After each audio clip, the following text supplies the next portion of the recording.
Hey guys, tonight we are stepping into a world of perfectly pressed tablecloths, gleaming silver that has been polished until it could double as a mirror, and social anxiety masquerading as gracious hospitality. We're talking about the 1950s American home specifically, the unspoken rules every housewife had to master when opening her door to guests, the elaborate rituals of entertaining, the silent judgments passed over coffee cake, the desperate hope that nobody would notice the one wilted flower in your centerpiece or the faint smell of burnt pot roast drifting from the kitchen. Before we dive in, take a second to like the video and subscribe, but only if you genuinely enjoy these glimpses into a world where dinner parties required strategy sessions and serving the wrong appetizer could become neighborhood legend. And thank you truly for suggesting this topic. Your ideas shape this channel in ways I cannot fully express, and I'm grateful for every single one. Drop a comment telling me where you're listening from and what time it is. I know someone out there is up at 2:43 a.m, wrapped in a blanket, pretending this counts as personal enrichment. And while you're here, the channel is now live on Spotify, so if you would like to listen there, the link is waiting in the description, ready whenever you are. Now dim the lights, switch on a fan for that soft white noise breeze, wiggle down under your blanket and get comfortable, really comfortable, like you're settling in for the duration, no sudden movements required. Because tonight we're exploring a world where hosting was not just about feeding people, it was about performing flawless domesticity under invisible spotlights, where every napkin fold carried meaning, where the wrong choice of serving dish could spark whispered conversations that lasted weeks, where women transformed into gracious choreographers of an evening, managing timing, temperature, conversation flow, and the sinking fear that someone might ask to use the bathroom you forgot to scrub. Have you ever wondered what it really felt like to prepare for guests in 1955? How many hours did it take to make everything look effortless? What did you do if the roast overcooked, the jello refused to set, or your husband said something embarrassing during cocktails? Did hostesses actually enjoy these gatherings, or were they silently calculating how many more dinner parties stood between them and a nervous breakdown? What happened if you served store-bought rolls instead of homemade? Could your reputation survive such a scandal? And what about the unspoken rules, the ones passed down through generations like heirlooms nobody wanted but everyone kept? And more importantly, could you survive a single evening as a 1950s hostess? Could you handle the preparation, the presentation, the performance, the cleanup, and the post-party analysis where you replayed every moment wondering what people really thought? Well, congratulations, you have just woken up in 1953. The doorbell will ring in exactly 6 hours.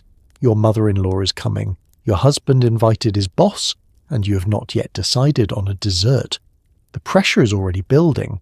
The house smells faintly of furniture polish and anxiety, and somewhere in the back of your mind a small voice whispers that maybe, just maybe, you should have practiced folding those napkins one more time. Good luck. It begins with a simple question, casual, light, almost innocent. Would you like to come for dinner Saturday? The words leave your mouth before you fully consider what you have just committed to. Your neighbour smiles, delighted, already mentally selecting her best dress. Your husband nods approvingly from his armchair, pleased that you are being social, participating, doing what good wives do. And you stand there, smile frozen, realizing you have just triggered a countdown. 6 days. 6 days to transform your home into a spotless showcase, plan a menu that will impress without appearing to try too hard, and somehow convince everyone, including yourself, that you were born knowing how to do this. The moment your neighbour walks down the driveway, still waving, still beaming, the smile slides off your face like butter melting on warm toast. You close the door gently and lean against it, letting the weight of what you have just done settle over you like a heavy coat. Your husband looks up from his newspaper, oblivious to the small earthquake happening inside your chest. "That was nice of you," he says, already returning to the sports section. You nod weakly, wondering if it is too late to fake a sudden illness that will last exactly through Saturday evening. You walk to the kitchen and pull out your calendar, the one you keep tucked inside the drawer beside the recipe box. Saturday. There it is, previously blank, now filled with invisible pressure. You pick up a pencil and write dinner party in letters so small they look apologetic. Then you write it again, larger, darker, as if making it official will somehow make you feel more prepared. It does not. Your mind begins racing immediately, spinning through everything that needs to happen between now and then.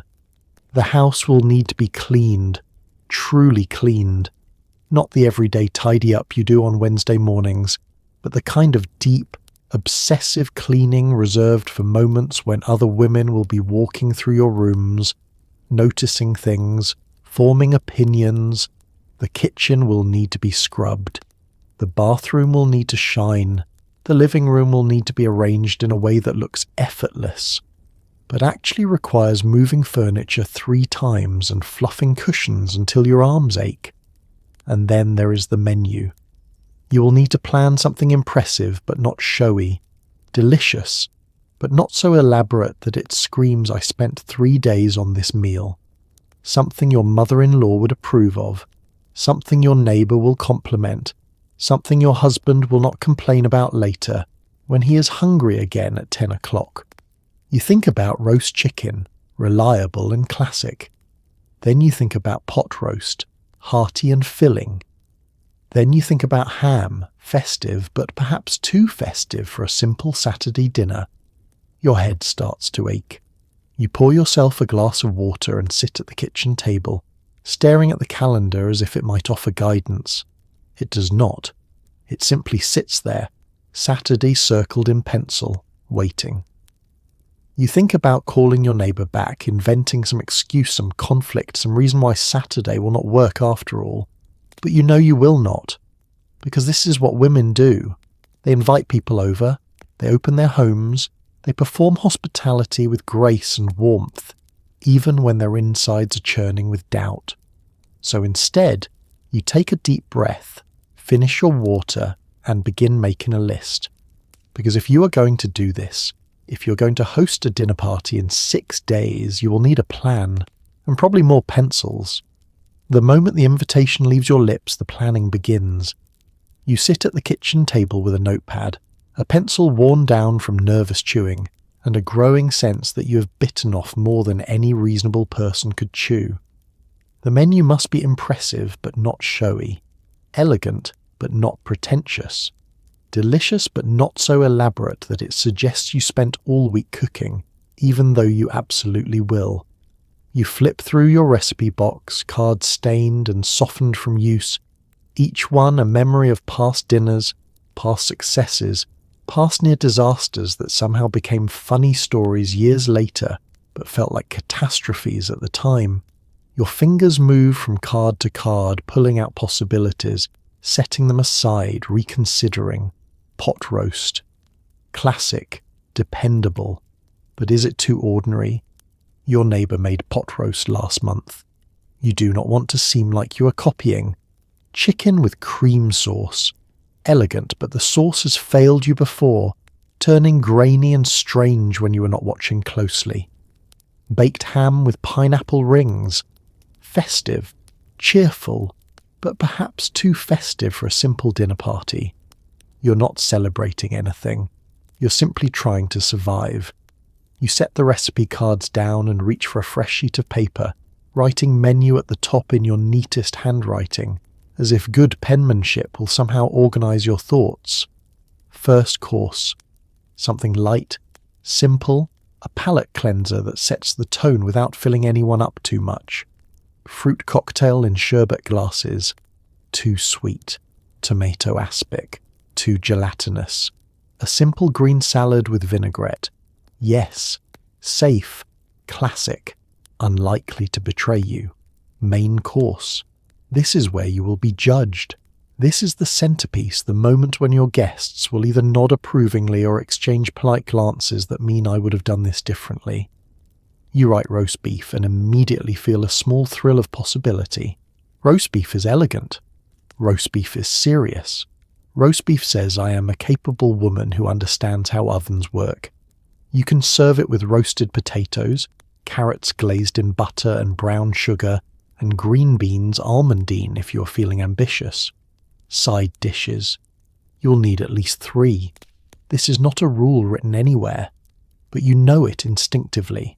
The way you know that wearing white shoes after Labor Day is wrong, or that thank you notes must be written within a week.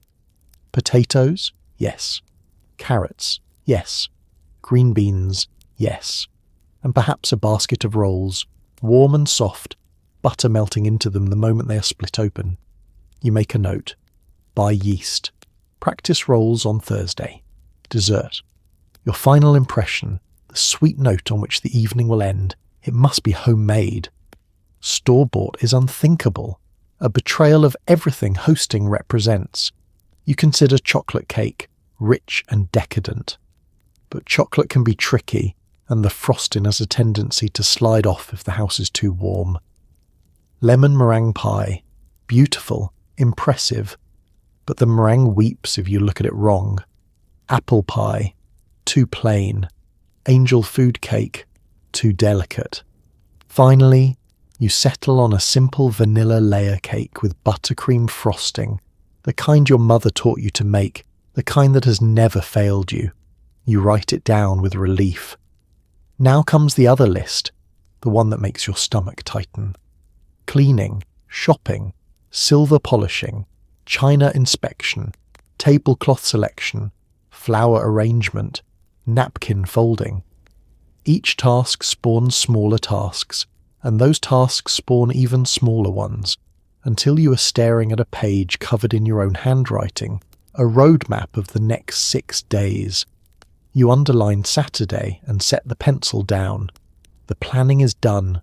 Now comes the harder part. Now comes the doing. You walk into the grocery store with a list so detailed it resembles a military operation. Every item has been selected with care, cross-referenced against recipes, budgets, and the vague fear that you will forget something crucial and not realize until it is too late. The aisles hum with fluorescent light and the soft rustle of other women, also planning, also worrying, also hoping their dinner parties will go smoothly. You select vegetables with the intensity of someone defusing a bomb. The tomatoes must be firm but not hard. The lettuce must be crisp but not bitter. The butter must be the good kind, the kind that signals you care about quality even if nobody will consciously notice.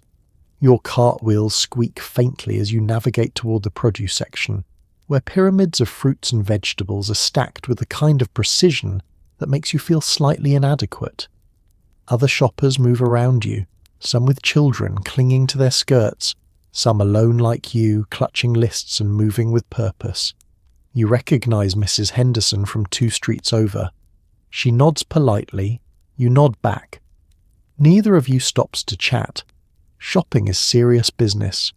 You begin with the lettuce, lifting heads one by one, squeezing gently, checking for brown spots or wilted edges. The first 3 are too soft. The 4th has a suspicious discoloration near the stem. The 5th is perfect, tight and green and cold from the misting system overhead. You place it carefully in your cart and move on to the tomatoes. They must be ripe, but not too ripe, red but still firm, the kind that will slice cleanly without collapsing into mush. You spend 5 full minutes selecting 4 tomatoes, turning each one in your hands, inspecting them like precious gems. Carrots, potatoes, green beans. Each vegetable receives the same scrutiny. You're not just shopping, you're curating. You're building a meal that will represent you, your home, your abilities as a wife and hostess. A wilted bean or a mealy potato could undermine everything. The meat counter looms ahead, staffed by men in white aprons streaked with faint traces of blood and effort. You wait your turn, rehearsing your order in your head. A beef roast, please. 3 pounds. Well marbled. The butcher listens, nods, disappears into the back. He returns with a cut wrapped in white paper, tied with string. You peek inside, checking the colour, the fat distribution, the overall shape. It looks good. It looks like the kind of roast that will make people murmur appreciatively when you slice it at the table. You accept it, cradling it carefully in your cart. Dairy next. Butter, cream, milk, eggs. You check the date on every carton, making sure nothing will spoil before Saturday. You select a dozen eggs, opening the carton to inspect each one for cracks. All intact. A small victory. The baking aisle smells faintly of vanilla and flour, comforting and familiar. You gather sugar, flour, baking powder, vanilla extract. You debate buying an extra bottle of vanilla just in case, and decide against it. You're not made of money. At the checkout, you watch your groceries slide across the counter, each item a small promise that you will pull this off. The cashier rings them up with efficient disinterest, calling out prices in a monotone voice. You hand over bills folded neatly in your wallet, counting out the exact change because spending more than you budgeted feels like failure. The total is higher than you hoped, but lower than you feared. You gather your bags, heavy with responsibility and vegetables, and walk back to your car. The first step is complete. Now the real work begins. 2 days before the dinner party, you begin cleaning with the kind of focused determination usually reserved for preparing a house for royalty. Every surface must gleam. Every corner must be dust-free. Every room, even the ones guests will never enter, must meet standards that exist only in your mind and the collective unconscious of 1950s homemakers. You scrub the baseboards, you polish the doorknobs, you vacuum the carpet in perfect diagonal lines because somewhere, someone told you that diagonal lines look more professional, and you have never questioned it.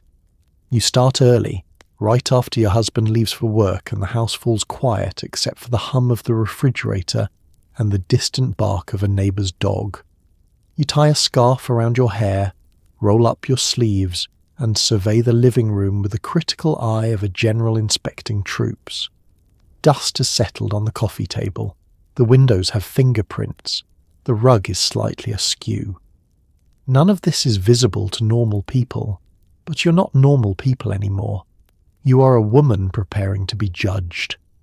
You begin with the windows, mixing vinegar and water in a spray bottle and wiping the glass in firm circular motions until it squeaks. The sunlight streams through, brighter now, illuminating every speck of dust floating through the air like tiny accusers. You move to the coffee table next, lifting each object, a candy dish, a stack of magazines, a ceramic ashtray, wiping underneath, setting them back in slightly different positions, adjusted for maximum aesthetic appeal. The baseboards come next. You kneel on the floor with a damp rag and work your way around the room, wiping away dust, scuff marks, and the faint grime that accumulates in places nobody looks. Your knees ache. Your back aches. But the baseboards, at least, are spotless. You stand, stretching, and turn your attention to the furniture. The sofa cushions are removed, shaken, beaten gently to release trapped dust, then replaced at perfect angles. You run the vacuum over the upholstery, listening to the machine roar and suck up invisible debris. Then you vacuum the rug, pushing the heavy machine in careful diagonal lines, creating a pattern that says, "I care about details." The dining room is next. You polish the table until you can see your reflection in the wood, rubbing in circles until your arm burns. You wipe down each chair, checking for crumbs, smudges, anything that could betray casual everyday use. You dust the chandelier, standing on a step stool, carefully wiping each crystal until it catches the light and throws rainbows across the walls. The kitchen is both the easiest and the hardest room. Easiest because you clean it daily, hardest because it must be flawless. You scrub the counters, the stove, the sink. You wipe down the refrigerator inside and out. You sweep and mop the floor, moving carefully around the baseboards, making sure no corner is neglected. The kitchen smells like lemon cleaner and effort. By late afternoon, your house gleams. Every surface shines. Every room looks like it belongs in a magazine. You pour yourself a glass of cold water and sit at the kitchen table surveying your work. Your body aches. Your hands smell like cleaning products. But the house, at least, is ready. Now you just need to keep it this way for 2 more days.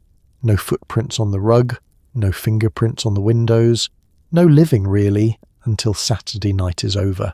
You lift each plate from the cabinet with the care of an archaeologist handling ancient pottery. The good china, reserved for special occasions, sits in stacks of delicate porcelain that your mother gave you when you got married. Each piece must be inspected for chips, cracks, or the faint residue of meals past. You hold a teacup up to the light, turning it slowly, checking for imperfections invisible to anyone but you. One tiny chip on the rim of a saucer sends you into a quiet panic. Can you hide it? Can you serve someone else with that saucer and hope they do not notice? Or will that small flaw become the thing people remember, the detail that defines the entire evening? The china pattern is delicate. Pale blue flowers trailing across white porcelain, edges trimmed in gold that has faded slightly over the years. Your mother received this set as a wedding gift in 1928.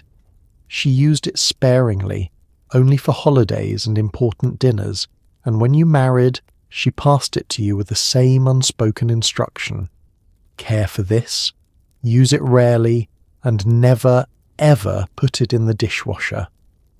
You spread a clean towel across the kitchen table and begin removing each piece from the cabinet, handling them as though they might dissolve at rough touch. Dinner plates first. You count them as you go. 8. You will need 6 for Saturday, which leaves 2 as backup in case of disaster. You inspect each one, front and back, holding them up to the window light where flaws reveal themselves most cruelly. A hairline crack on the second plate makes your heart sink, but you rotate it and realize the crack does not go all the way through. Usable, but you will serve yourself with this one just in case. The salad plates come next, smaller, more delicate. You check each rim, running your finger along the gold trim, making sure none of it is chipped away. All intact, a small relief. Then the bowls, shallow and wide, intended for soup or fruit cocktail. You peer inside each one, checking for stains, cracks, or the ghostly remnants of meals from years past. One bowl has a faint brown spot near the rim, probably from serving gravy at Thanksgiving 1951. You scrub it gently with a damp cloth and baking soda until the spot fades. Not perfect, but better. The teacups and saucers are the most nerve-wracking. They are so fragile, so prone to catastrophe. You lift each cup by the handle, checking for chips along the rim where lips will touch. The 4th cup has a tiny chip, barely visible, but there nonetheless. You set it aside, knowing you cannot serve anyone with damaged china. It would be noticed. It would be discussed later, quietly, in someone else's kitchen. You count again. 5 good cups. You need 6. Panic flutters in your chest like a trapped bird. Then you remember the cup your aunt gave you last Christmas, a near-perfect match to your mother's set. Close enough that nobody would notice unless they were looking for discrepancies. You retrieve it from the cabinet, inspect it carefully, and add it to the lineup. Crisis averted. Now comes the washing. Even though the china has been sitting in the cabinet, protected, unused, it still needs to be washed. Dust settles on everything, even behind closed doors. You fill the sink with warm water and a small amount of dish soap, swirling it gently until bubbles form. You wash each piece slowly, carefully, using a soft cloth, never scrubbing too hard, never letting them clink against each other. You rinse them under cool water and set them on a drying rack lined with a clean towel. When everything is dry, you polish each piece with another soft cloth, buffing away water spots until the china gleams. You stack the plates carefully, placing small felt circles between them to prevent scratching. You arrange the cups and saucers together, handles turn the same direction. Everything looks perfect. Everything looks ready. And as you slide the china back into the cabinet, you whisper a small prayer that nothing will break between now and Saturday. The silverware drawer opens with a soft rattle, revealing forks, knives, and spoons that have not seen use since the last dinner party 3 months ago. They sit there, slightly tarnished, waiting. You gather them carefully and spread them across the kitchen table, then retrieve the silver polish, a thick paste that smells faintly chemical and faintly like effort.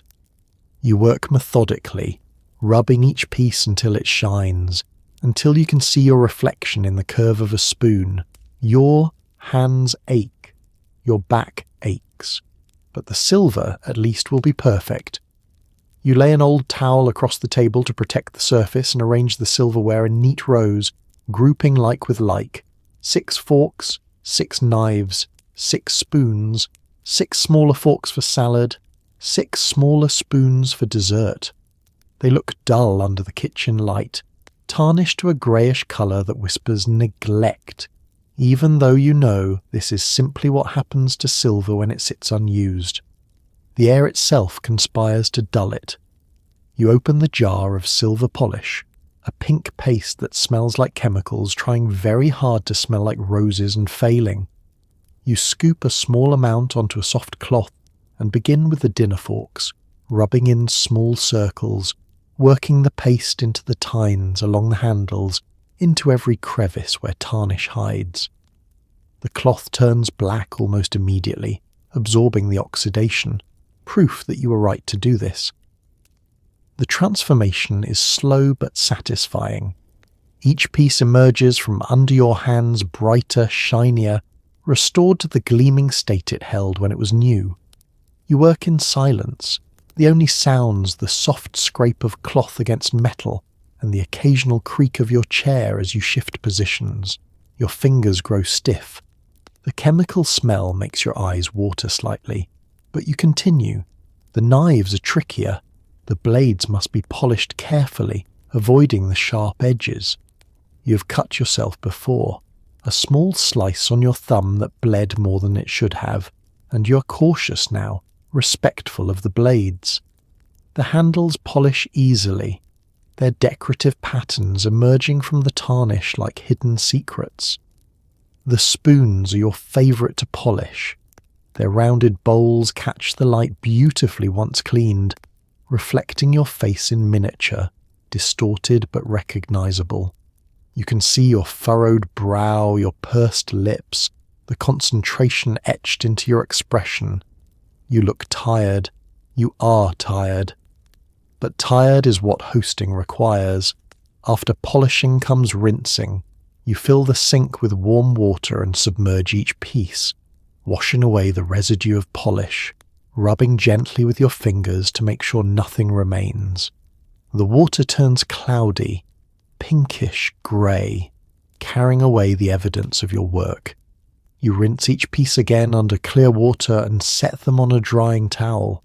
Then comes the buffing, the final step that transforms clean silver into truly gleaming silver.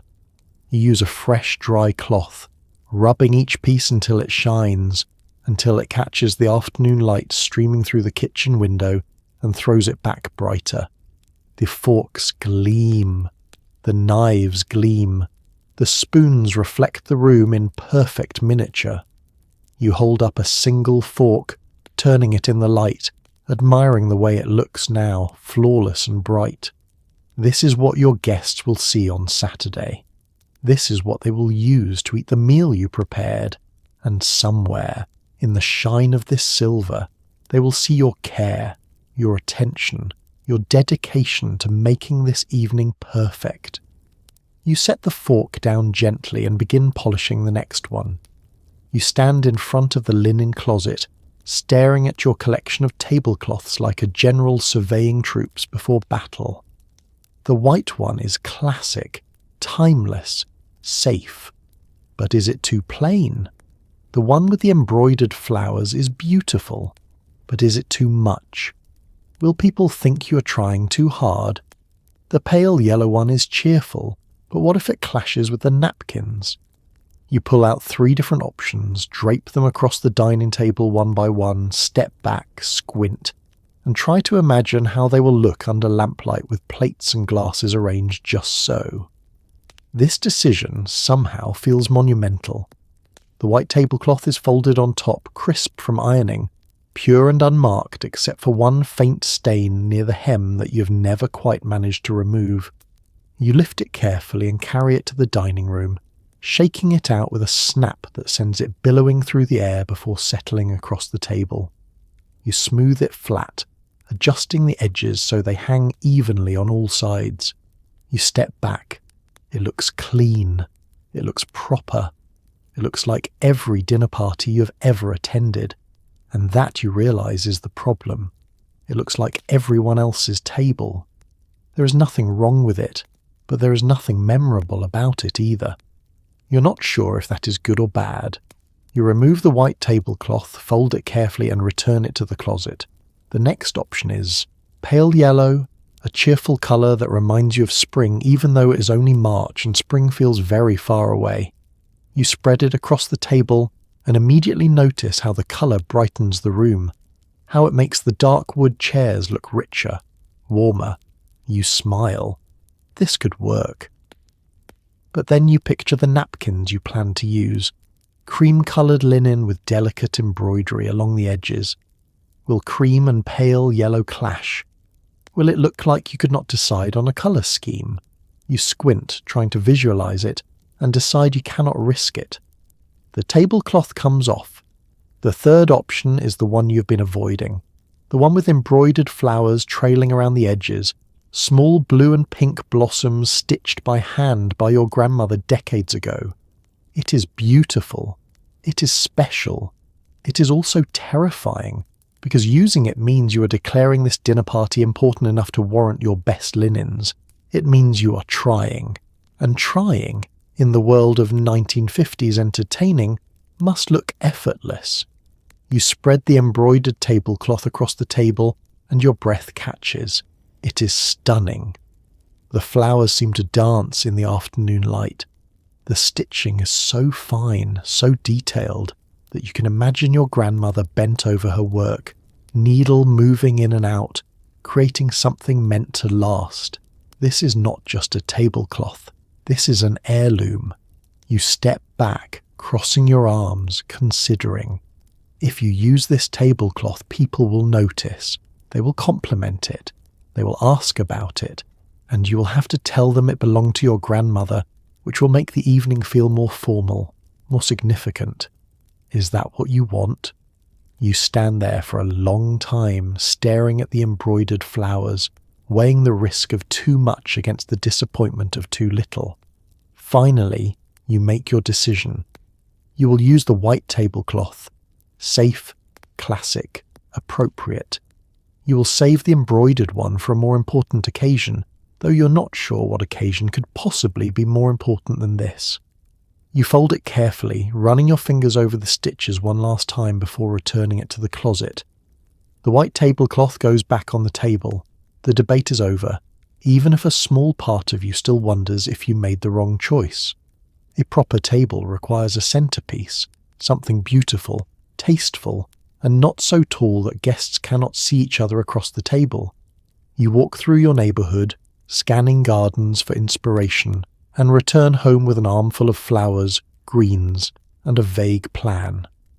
You arrange them in a crystal vase, adjusting heights, rotating stems, stepping back to assess. Too cluttered. You remove 3 stems.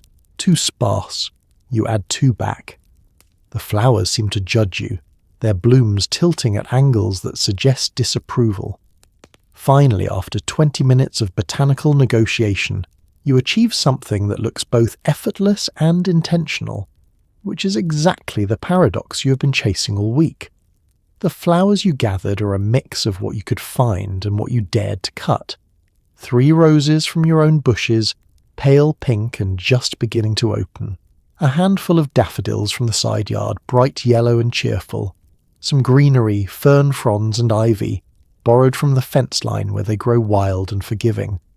You also stopped at Mrs. Patterson's house 2 doors down and asked very politely if you might have a few stems from her lilac bush. She agreed, smiling, and even helped you select the best branches, the ones heavy with purple blooms and fragrance. Now you stand at your kitchen counter with all of this gathered in your arms, slightly wilted from the walk home, and wonder how to turn nature into art. You fill your crystal vase with water, the one you received as a wedding gift and use only for special occasions, and begin the process of arranging. The roses go in first. You trim the stems at an angle, the way your mother taught you, and place them in the centre, creating a focal point. But they sit too stiffly, too upright, like soldiers at attention. You remove one, then add it back at a different angle, tilted slightly, more relaxed. Better. The daffodils come next. You tuck them around the roses, letting their bright yellow contrast with the soft pink. But now it looks too cheerful, almost garish, like a child's birthday party instead of an elegant dinner. You remove half the daffodils and set them aside. The arrangement calms down, becomes more sophisticated. The lilacs are the most challenging. Their blooms are heavy, their stems thick and stubborn. You trim them carefully and try to work them into the arrangement, but they dominate everything. Their purple overwhelming the delicate roses and daffodils. You pull one out entirely and shorten the other, placing it lower, nestled among the greenery. Now it adds depth without taking over. The greenery, you realize, is the secret. The fern fronds and ivy fill the spaces between the flowers, softening the edges, making the arrangement look lush and full without being crowded. You tuck them in carefully, weaving them around stems, letting them drape slightly over the rim of the vase. You step back and assess. It looks good. It looks natural, as though you simply gathered these flowers on a whim and placed them casually in a vase. Even though you have been standing here for 20 minutes adjusting and readjusting, trimming and retrimming. You turn the vase slightly, checking it from all angles. From the left, the roses are too prominent. You rotate it. From the right, the lilacs hide everything. You rotate it again. Finally, you find the angle where everything balances, where each flower has its moment without overpowering the others. You carry the vase to the dining room and place it in the centre of the table. It sits there, bright and alive, a small explosion of colour against the white tablecloth. You step back, tilting your head, considering. The height is good, low enough that people will be able to see each other across the table. The colours are lovely, soft and spring-like. But something feels off. You move it 2 inches to the left, then 2 inches back, then you rotate it 1/4 turn. There. Perfect. Or at least as perfect as you can make it. The flowers will do what flowers do. They will open, droop, shift throughout the day. But for now, they look exactly right. Napkins in the 1950s are not simply folded rectangles placed beside plates. They are origami. They are art. They are small fabric sculptures that communicate taste, attention to detail, and the unspoken message that you have both the time and the skill to make cotton look like a swan. You practice folding techniques you learned from a magazine article, your fingers fumbling through steps that looked simple in the illustrations but feel impossibly complicated in practice. The first attempt collapses. The second looks vaguely obscene. The third miraculously resembles something intentional. You make 7 more, each one slightly different, and try not to think about how much time you've just spent folding laundry into shapes. The magazine, Good Housekeeping from 2 months ago, sits open on the kitchen table, the pages slightly wrinkled from being handled, studied, and occasionally cursed at. The article promises that elegant napkin folds will elevate any table setting, transforming a simple dinner into a memorable occasion. The illustrations show crisp white napkins folded into fans, bishop's hats, and something called the water lily, which looks both beautiful and structurally impossible. You have chosen 6 linen napkins, cream-coloured with delicate embroidery along the edges, the same ones you debated pairing with the yellow tablecloth. They are freshly ironed, stiff with starch, which the article claims makes folding easier. You are not convinced. You start with the fan fold, which seems the most achievable. The instructions say to fold the napkin in half lengthwise, then pleat it accordion style, then fold the accordion in half and spread the top into a fan shape. You follow the steps carefully, creasing each pleat with your thumbnail, making sure they are even. When you fold it in half and attempt to spread it into a fan, the whole thing collapses into a sad, wrinkled heap. You smooth it out and try again. The second attempt is better. The pleats hold, the fan spreads, but it leans to one side, listing like a ship taking on water. You adjust it, propping it against an invisible support, and it falls over completely. You sigh.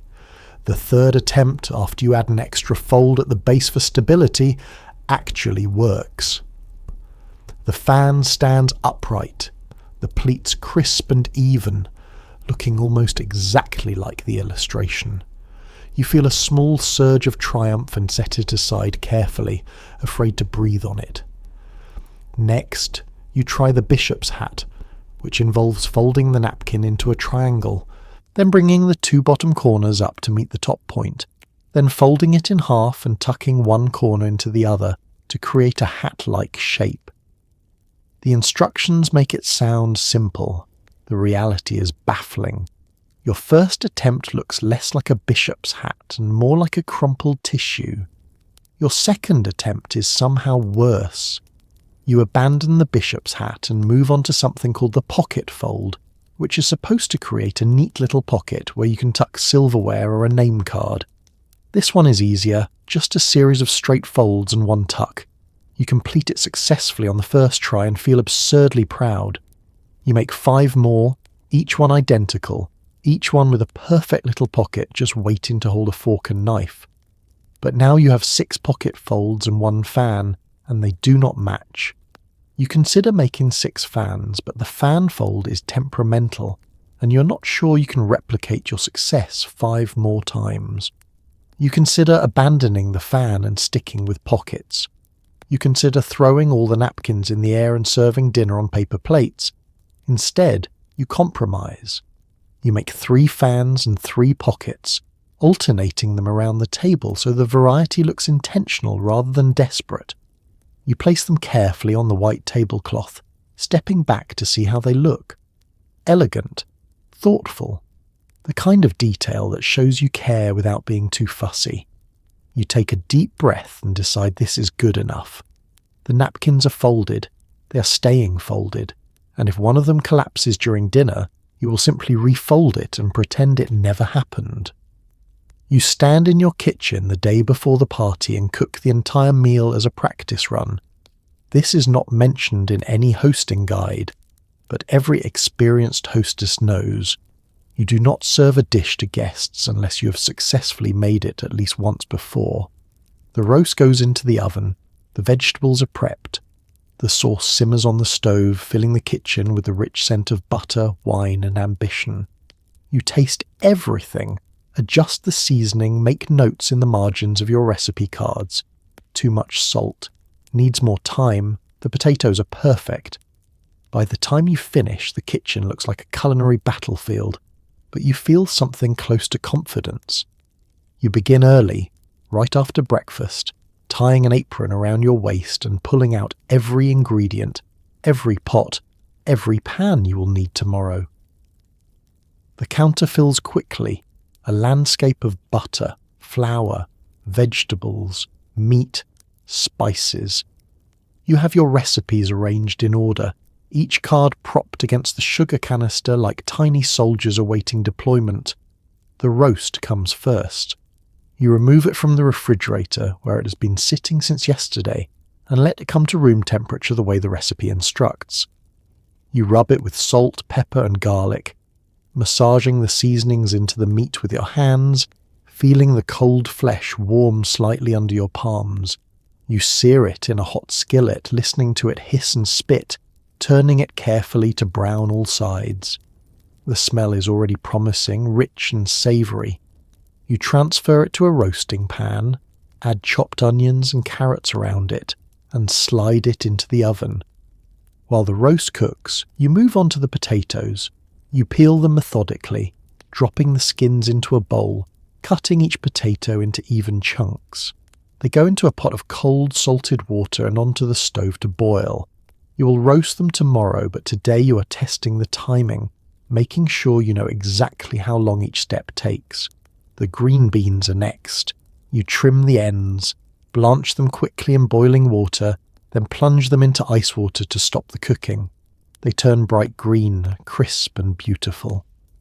You set them aside, already imagining how they will look on the plate tomorrow, topped with toasted almonds and butter.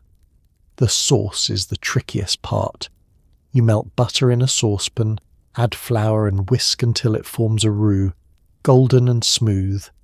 You add beef broth slowly, whisking constantly, watching the sauce thicken. A splash of red wine, a pinch of thyme. You taste it and frown.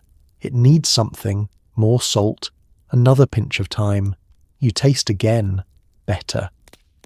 You make a note on the recipe card, double the time.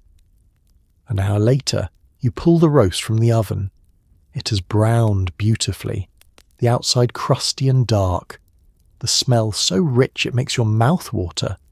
You let it rest, then slice into it carefully. The inside is pink, perfectly medium rare, exactly as you hoped.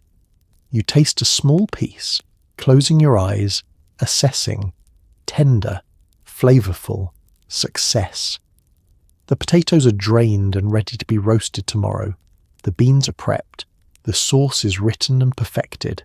You move on to dessert, mixing cake batter, pouring it into pans, sliding them into the oven. The kitchen fills with the sweet scent of vanilla and sugar. When the cakes are done, you let them cool, then frost them with buttercream, smoothing the icing with a spatula until it looks almost professional. By late afternoon, your kitchen is a disaster. Every pot is dirty. Every counter is covered in flour, vegetable peelings and spilled sauce. But in the centre of it all sits your completed practice meal. A perfectly cooked roast, golden potatoes, bright green beans, and a beautiful layer cake.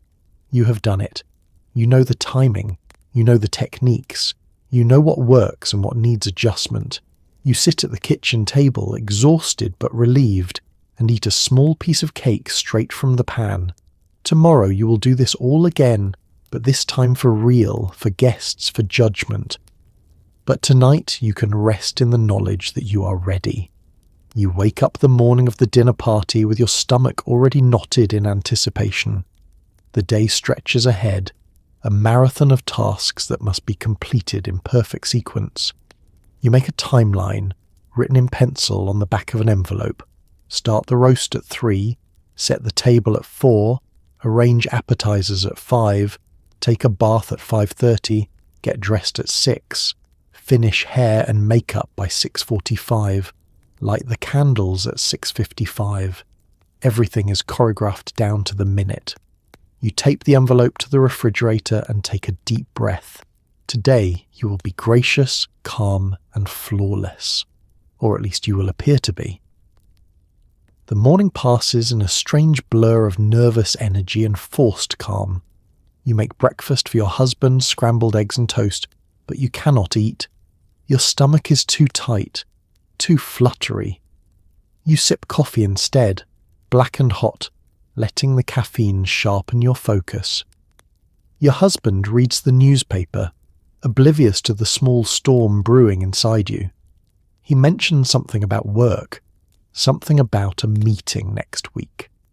You nod without really hearing. After he leaves, you walk through the house one more time, checking everything. The living room is spotless. The dining room gleams.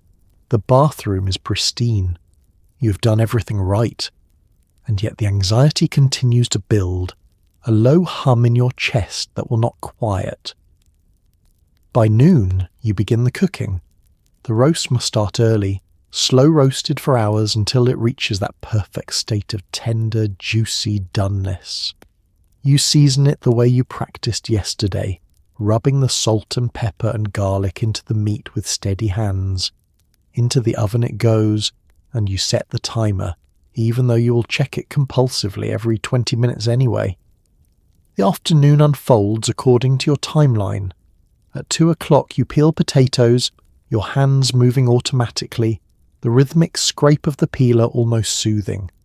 At 3, you arrange the appetizers on your best serving platter, each cracker placed just so, each olive speared neatly on its toothpick. They look perfect, like something from a magazine. You cover them with a damp cloth and slide them into the refrigerator. At 4 o'clock you set the table. The white tablecloth is already in place, smooth and crisp. You arrange the china carefully, centering each plate, spacing them evenly. The silverware goes next. Forks on the left, knives and spoons on the right, each piece polished to a shine. The napkins, folded into their careful shapes, are placed just above the forks. The crystal glasses go at the top right of each plate, angled slightly, catching the afternoon light. You step back and look at the table. It is beautiful. It is ready. And seeing it complete, seeing the physical evidence that you have prepared for this, you feel the first small flicker of confidence. You can do this. At 5:30 you draw a bath, adding a small amount of bath salts that smell like lavender. You sink into the water, letting the heat ease the tension from your shoulders, from your back, from your mind. You close your eyes and breathe. 15 minutes. You have allowed yourself 15 minutes to rest before the final push. When you emerge from the bath, wrapped in your robe, you feel calmer, more centered. You dry off carefully, apply lotion, and move to your vanity to begin the transformation from anxious housewife to gracious hostess. The evening is coming, the guests will arrive, and you, somehow, will be ready. Your husband wanders into the kitchen mid-morning, cheerful and oblivious. You intercept him gently but firmly, steering him toward the living room for what you have come to think of as the talk. You explain calmly what will happen this evening. You outline his responsibilities, greet guests at the door, take coats, offer drinks, make small talk, laugh at jokes, and under no circumstances mention anything embarrassing, including but not limited to your recent argument about the grocery budget, the time you locked yourself out of the house, or that thing he finds hilarious that absolutely nobody else will. He nods, promising to behave. You do not entirely believe him, but you smile anyway. He sits on the sofa, still holding his coffee, looking slightly confused about why this conversation requires such solemnity. You remain standing, hands clasped in front of you, channeling every bit of patience you possess. This is important, you tell him. Tonight needs to go smoothly. He nods. Of course it will. You take a breath and continue. When people arrive, you will answer the door together. You will greet them warmly. He will take coats and hang them in the hall closet, not drape them over the banister like he did last time. He will offer drinks, scotch for the men, sherry for the women, whatever they prefer. He'll make sure everyone has a beverage in hand before sitting down. He sips his coffee. Got it. And conversation, you say, keeping your voice even. Please keep the conversation pleasant. Talk about work, sports, the weather. Do not bring up politics. Do not mention that story about your college roommate. Do not, under any circumstances, tell the one about the fishing trip. He looks wounded. That story's funny. To you, you say gently, only to you. He sets his coffee down and crosses his arms, half amused, half defensive. What else am I not allowed to talk about? You've prepared a mental list. You pull it out now, ticking items off on your fingers. The grocery budget argument, the incident with the lawnmower, the thing you said about Mrs. Henderson's haircut, the time you tried to fix the sink and flooded the kitchen, anything involving your mother, anything involving his mother, anything that happened on our honeymoon. He laughs, which is not the response you were hoping for. You're serious about this. I know, he says, still smiling. You always are. You soften slightly. I just want tonight to go well. He stands and crosses to you, placing his hands on your shoulders.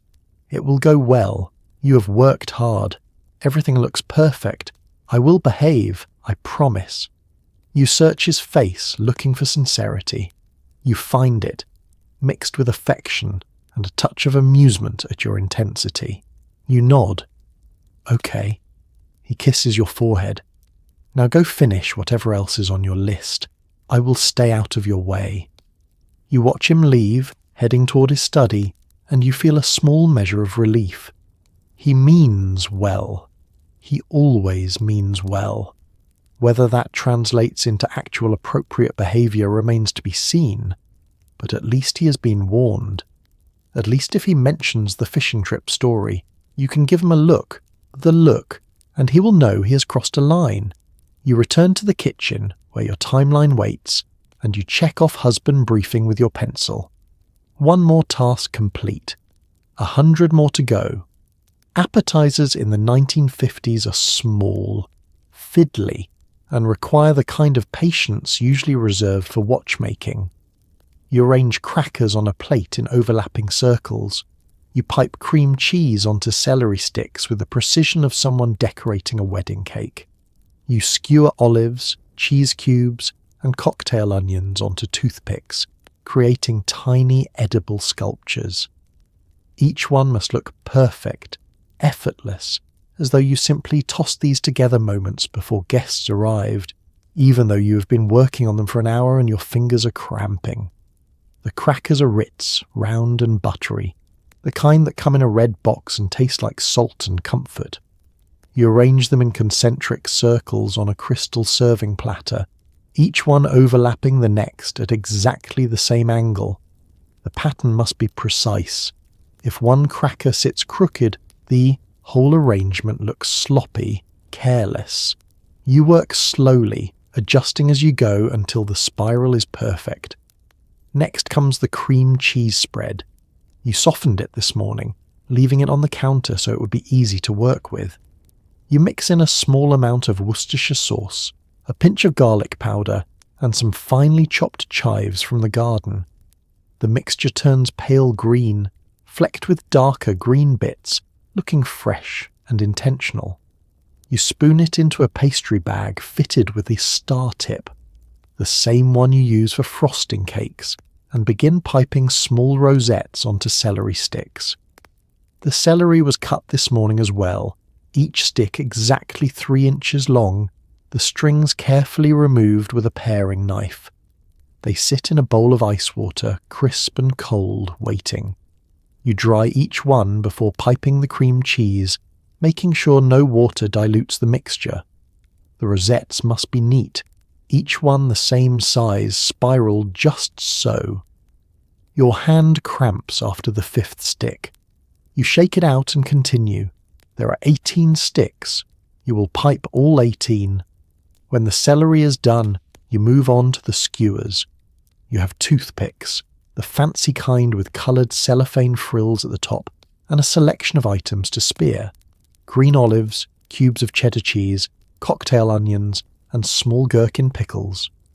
You create patterns, alternating colours and textures. Olive, cheese, onion, pickled cheese olive. Each skewer must be visually appealing, a tiny work of art that someone will eat in 2 bites without thinking about the effort it took to assemble. You work methodically, stabbing each item onto the toothpick, making sure it sits securely. The olives are slippery, the onions are small and uncooperative. The cheese cubes occasionally crumble if you push too hard, But you persist, building a small army of appetizer skewers, each one standing upright in a block of florist foam covered with lettuce leaves to hide the mechanics. By the time you finish, your fingers ache and you have a slight headache from concentrating so hard on something so small. But the platter looks spectacular. The crackers spiral outward in perfect symmetry. The celery sticks are lined up like little boats, each one topped with a green rosette. The skewers stand at attention, colourful and inviting. You cover everything with damp paper towels and slide the platter into the refrigerator. Tonight, when you bring these out, your guests will compliment them. They will say how lovely they look. They will pop them into their mouths without thinking, and you will smile and say, "Oh, it was nothing, just something I put together." And you will mean it, even though your cramped fingers know the truth. The living room must look lived in but not messy, comfortable but not cluttered, welcoming but not too casual. You fluff the sofa cushions, adjusting them at angles that suggest someone sat here recently, but not so recently that the indent remains. You arrange magazines on the coffee table, fanning them slightly so the titles are visible. You place coasters within reach, but not too obviously. You light a candle, then blow it out, deciding the scent is too strong. Everything must appear natural, uncontrived, even though you have spent 30 minutes engineering spontaneity. You start with the sofa, a beige upholstered piece that sits against the far wall, facing the fireplace. The cushions are slightly compressed from daily use, holding the ghost shapes of bodies that have sat there. You remove each cushion, fluff it vigorously, and replace it at a careful angle. Not perfectly straight, which would look stiff and uninviting, but slightly askew, as though someone just rose from sitting and the cushion has not yet settled back into place. The throw pillows come next. Decorative squares in shades of gold and cream that your mother gave you last Christmas. They have been sitting in the corners of the sofa, forgotten and slightly flat. You plump them, squeezing them back into shape, and arrange them artfully, one in each corner, positioned just so. They must look casual but intentional, comfortable but not sloppy. You move to the coffee table, a low rectangle of dark wood that holds a small collection of objects, a ceramic ashtray, a stack of magazines, a decorative bowl that serves no purpose except to look elegant. You wipe the table down first, removing a faint film of dust, then begin rearranging. The magazines are Ladies' Home Journal, Life, and Saturday Evening. Post, each one red and slightly worn. You fan them out so the titles overlap but remain visible, creating a casual display that suggests your household keeps up with current events and culture. You angle them slightly, as though someone has been browsing and set them down carelessly. But the carelessness is calculated, each magazine positioned to maximum aesthetic effect. The ashtray goes in the centre, within easy reach of anyone sitting on the sofa. It is clean, empty, crystal catching the afternoon light.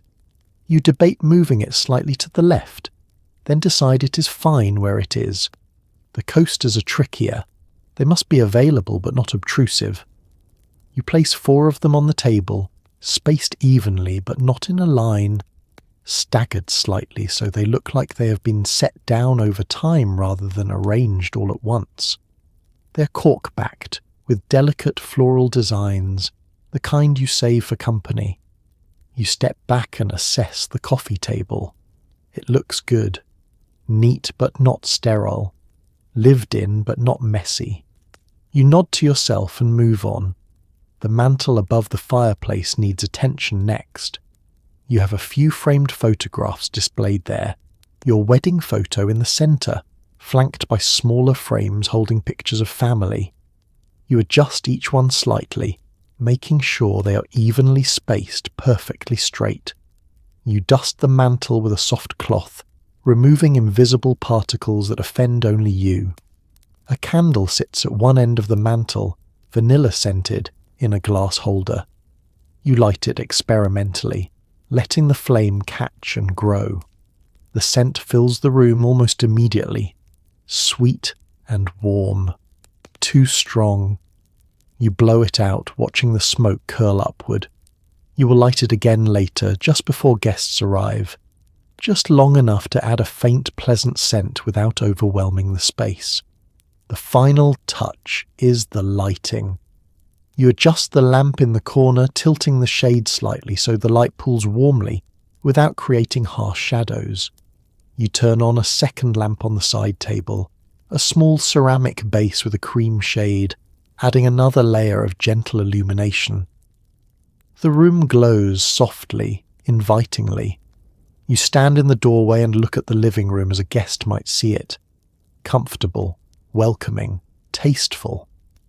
It looks like a place where good conversation happens, where people relax and enjoy themselves. It looks, in other words, exactly like what you have been trying to create. You allow yourself a small moment of satisfaction before moving on to the next room. 30 minutes before guests arrive, you do one final sweep of the bathroom, the room that will be scrutinized more than any other.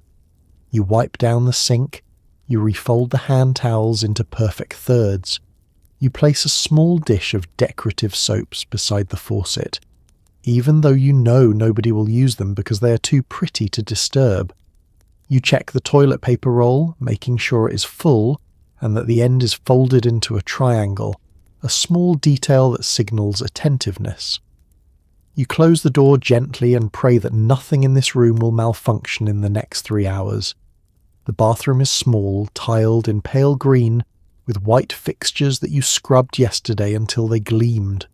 But yesterday was yesterday, and today is today, and dust and water spots have a way of appearing overnight like unwelcome visitors. You enter with a clean rag and a bottle of glass cleaner, prepared to wage one final battle against imperfection. The mirror is first.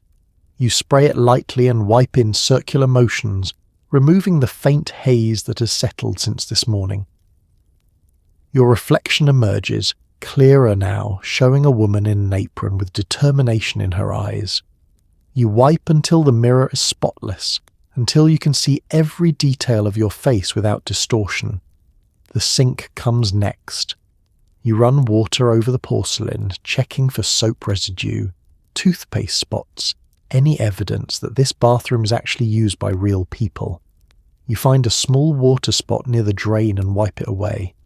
You polish the chrome faucet until it shines, catching the light from the small window above the toilet. The hand towels hang on a bar beside the sink, pale yellow to match the tile. You take them down, refold them into precise thirds, and hang them back up, adjusting them so the edges align perfectly. They must look fresh, untouched, even though you dried your hands on one just this morning. The decorative soaps sit in a small ceramic dish shaped like a seashell. Ah, gift from your aunt. The soaps are pink and white, moulded into the shape of roses, far too beautiful to actually use. You arrange them carefully, making sure they sit attractively in the dish. They are purely ornamental, a signal that you pay attention to small touches. Guests will use the regular soap in the medicine cabinet if they need it. You check the toilet, lifting the lid to make sure the bowl is clean, though you cleaned it yesterday and no one has used this bathroom since. Everything is spotless. You close the lid gently and check the toilet paper. The roll is full, the end folded into a neat triangle, the same way hotels do it. You're not sure when this became a standard of good housekeeping, but it has, and you comply. The floor is swept, the small rug straightened. You open the medicine cabinet and peer inside, making sure nothing embarrassing is visible. Aspirin, cold cream, a spare toothbrush, all acceptable. You close it quietly. A small vase of flowers sits on the back of the toilet. A few sprigs of greenery you cut from the yard and arrange this morning. They add a touch of freshness, a suggestion that this bathroom is cared for, tended to, loved even. You adjust one stem that has tilted overnight. You step back and survey the room one last time. Everything is perfect. Everything is ready. The bathroom looks like a photograph in a magazine, clean and lovely and completely unthreatening. You take a deep breath and leave, closing the door behind you. For the next 3 hours, you will hold your breath every time someone uses this bathroom, hoping nothing goes wrong, hoping everything stays exactly as you left it. But for now, it is done. One more thing crossed off your endless list. You stand in front of your closet, already dressed in your slip and stockings, staring at the options you narrowed down 2 days ago. The blue dress is flattering but might be too casual. The green one is elegant but might seem like you're trying too hard. You settle on the pink, a soft, modest sheath with a flared skirt that makes you feel both put together and approachable. You zip yourself in, check the mirror, adjust the neckline, smooth the fabric over your hips. The dress is perfect. You look like a woman who has everything under control. You almost believe it yourself. The dress hangs in the closet waiting, pressed yesterday. The fabric still holding the faint scent of starch and heat. You lift it carefully from the hanger, holding it by the shoulders, and step into it, pulling it up over your slip. The fabric is cool against your skin, smooth and substantial. You reach behind yourself, fingers searching for the zipper, and pull it up slowly, feeling the dress close around you, fitting snugly at the waist, flaring gently at the hips. You turn to the mirror, assessing. The colour is soft, feminine, flattering against your skin.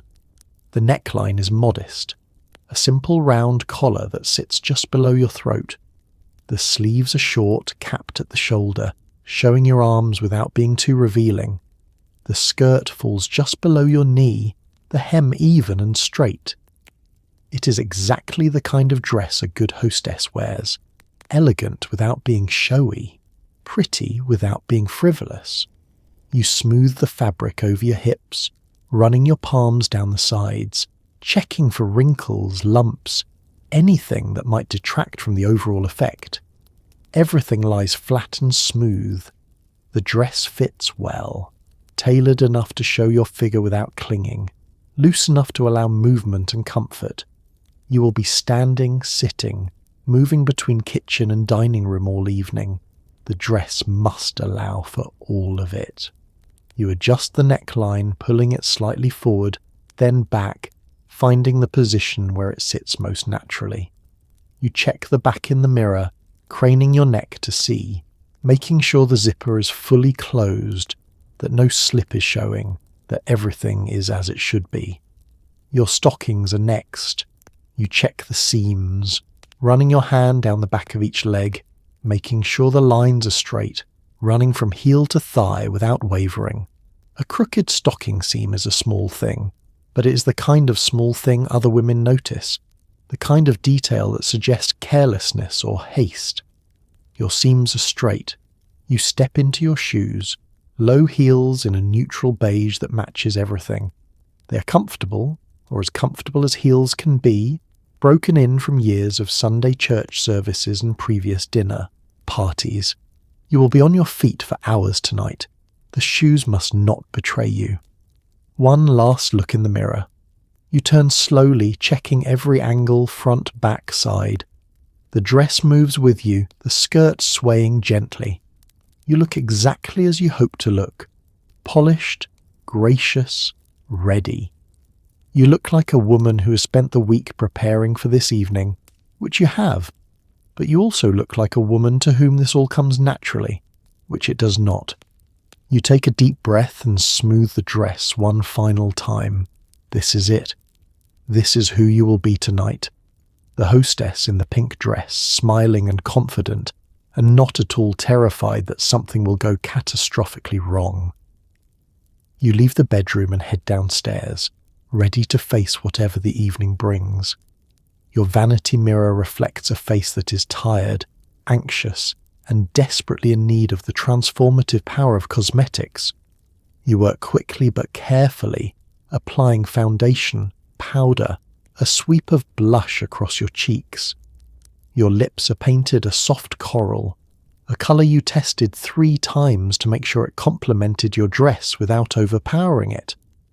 Your hair, set in rollers this morning, is brushed into smooth waves that frame your face. You spray it lightly, just enough to hold without looking stiff. You step back, assessing. You look like a hostess, gracious, composed, ready. You begin with your face clean, just washed, still slightly damp from patting it dry with a towel.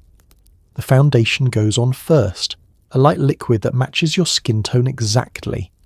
You dot it across your forehead, cheeks, nose, and chin. Then blend it outward with your fingertips, smoothing it into your skin until it disappears, leaving only an even, flawless surface. The foundation hides the small imperfections, the slight darkness under your eyes from not sleeping well last night, the tiny blemish on your chin that appeared yesterday as if sensing your stress. Powder comes next, pressed into a compact, applied with a soft puff. You dust it over your face, setting the foundation, removing any shine. Your face becomes matte, smooth, perfect. You check the mirror, turning your head side to side, making sure the coverage is even, that there are no visible lines where the foundation ends. Blush is applied with a soft brush, swept across the apples of your cheeks in upward strokes. The colour is soft pink, just enough to suggest health and vitality without looking painted. You smile at the mirror, checking the placement, and dust a little more on the left side to match the right. Your eyebrows are next, brushed into shape, darkened slightly with a pencil to give them definition. They frame your face, making your eyes look larger, more alert.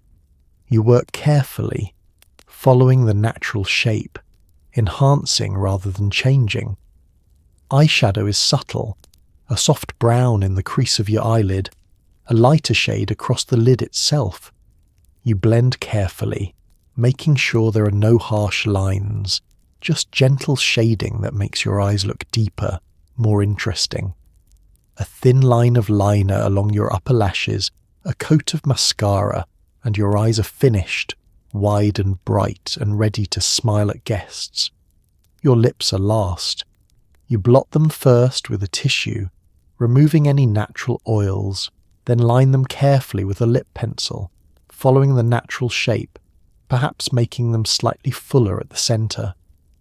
The lipstick goes on next, the coral shade you chose so carefully, applied with a brush for precision. You press your lips together, blot with a tissue, apply a second coat. The colour is perfect, warm and inviting, exactly right with the pink dress. Now, your hair. You remove the rollers carefully one by one, letting each curl spring free. Your hair falls in sections around your face, curled and voluminous, but not yet styled. You pick up your brush and begin, gently coaxing the curls into waves, smoothing them, directing them, creating the soft, elegant style you practiced yesterday. The waves frame your face fuller at the sides, swept back slightly from your forehead. You tease the crown just a bit, adding height, then smooth the top layer over the teasing so it looks natural, not constructed. You spray lightly, holding the can at arm's length, misting your hair with hairspray that smells like chemicals and flowers and holds like cement. You check the mirror one final time, turning your head, making sure every angle is perfect. Your hair shines, your makeup glows. You look exactly like the woman you need to be tonight. Confident, beautiful, in control. You look like someone who could host a perfect dinner party in her sleep. And if your hands are shaking slightly as you put away your makeup, if your stomach is still knotted with nerves, well, no one will see that. They will only see the gracious hostess smiling and welcoming, everything under control. The doorbell rings at exactly 7 o'clock, and your heart leaps into your throat. This is it. The performance begins. You smooth your dress one last time, take a deep breath, and walk to the door with a smile already arranged on your face. You open it to find your first guests, your neighbours from 3 houses down, holding a bottle of wine and smiling with the kind of warmth that makes you remember why you do this. You welcome them in, taking their coats, ushering them toward the living room where your husband is already pouring drinks. The evening has begun. Your hand touches the doorknob and you feel the cool metal against your palm, grounding you, steadying you. You turn it and pull the door open, and there they are, Bill and Margaret Thompson, bundled in their coats, smiling broadly, looking happy to be here. Margaret is holding a bottle of wine wrapped in tissue paper, and Bill is already reaching to shake your husband's hand. Come in, you say, your voice warm and welcoming, sounding more confident than you feel. Your smile is genuine now, fed by their friendliness, by the relief of having this moment finally arrive after days of preparation. Margaret steps inside first, already complimenting. Your home looks lovely, she says, glancing around the foyer, taking in the polished side table, the mirror, the small vase of flowers you placed there this afternoon. And you look beautiful. Is that a new dress? You thank her, accepting the wine, feeling the weight of the bottle in your hands. Your husband takes their coats, Bill's heavy wool overcoat, and Margaret's fur-trimmed jacket, and disappears toward the hall closet. You usher the Thompsons into the living room, where the lamps glow softly and everything looks exactly as you arranged it. "What can I get you to drink?" your husband asks, already moving toward the bar cart. The bottles lined up, labels facing out, glasses waiting. He's doing exactly what you asked, playing his part perfectly. You feel a small surge of gratitude. "Scotch for me," Bill says, settling into the armchair. Margaret requests sherry, and you watch your husband pour with steady hands, dropping ice into Bill's glass with a soft clink, filling Margaret's sherry glass to the appropriate level. The conversation begins easily, naturally. Bill mentions the weather, unseasonably warm for March. Margaret asks about your garden, whether the roses are budding yet. You answer, feeling yourself relax incrementally, degree by degree. This is going well. They're comfortable. You are managing. The doorbell rings again. Your stomach tightens, then releases. More guests. You excuse yourself and return to the door, your husband trailing behind you. This time it is the Hendersons, Carol and Jim, whom you know from church. Carol is carrying a covered dish, something she insisted on bringing despite your protests.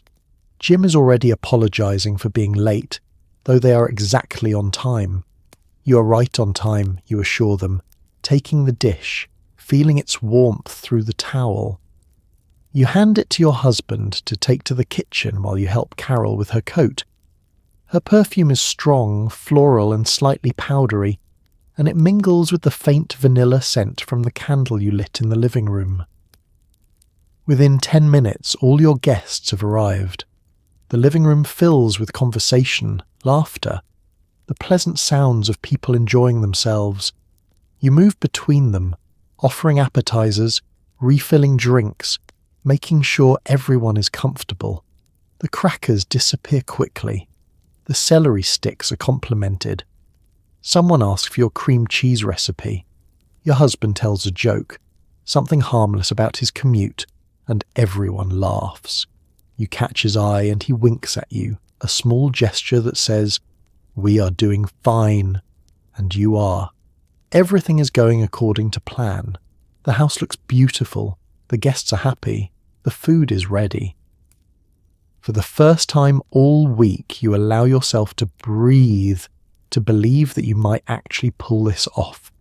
The living room fills with conversation, laughter, and the gentle clink of ice in glasses. You move through the room like a dancer, offering appetizers, refreshing drinks, guiding conversations with subtle grace. Someone compliments your home.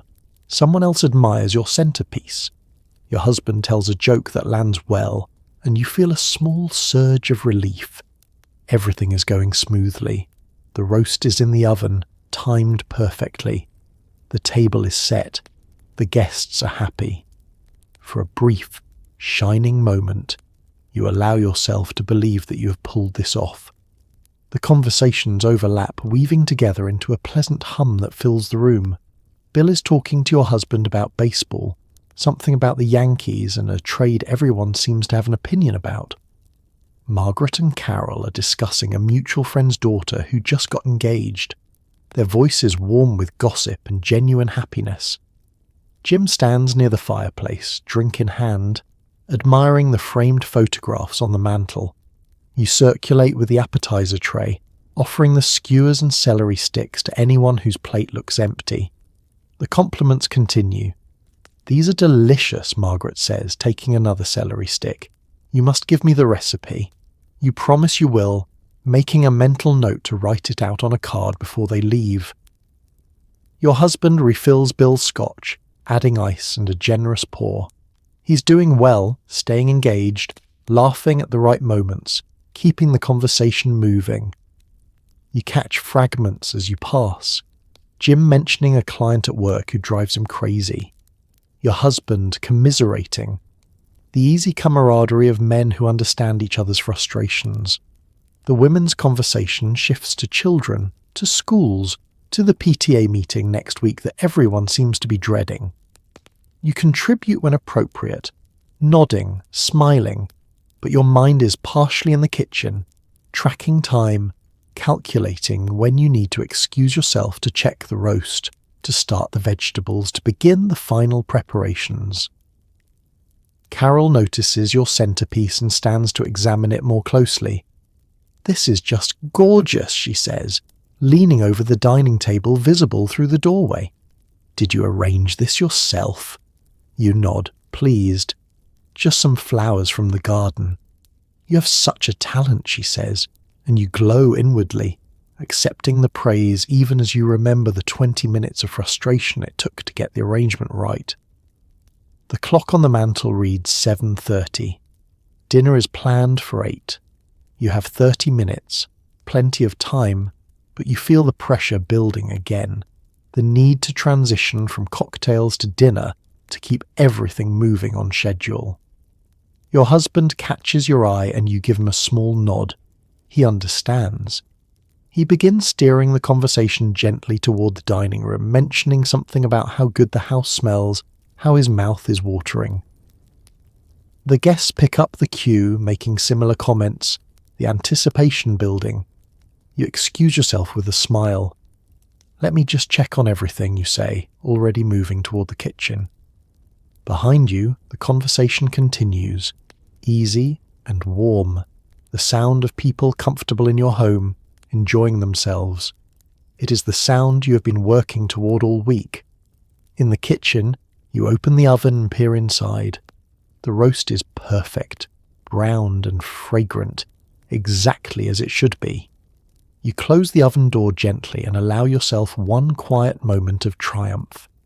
You have done it. Everything is going according to plan. Now all you have to do is serve dinner, and the hardest part will be over.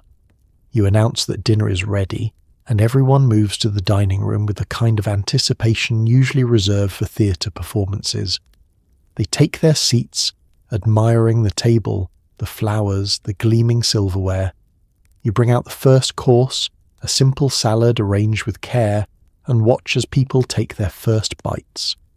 The conversation continues, easy and warm. You serve the roast, slicing it at the table with hands that do not shake, even though your pulse is racing.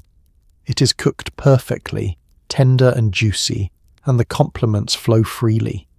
You smile, accepting praise with gracious humility, and silently thank every deity you can think of that nothing has gone catastrophically wrong. Your husband sits at the head of the table, you at the foot, with guests arranged along both sides. The seating was deliberate, planned yesterday, placing people who get along near each other, creating opportunities for conversation to flow naturally.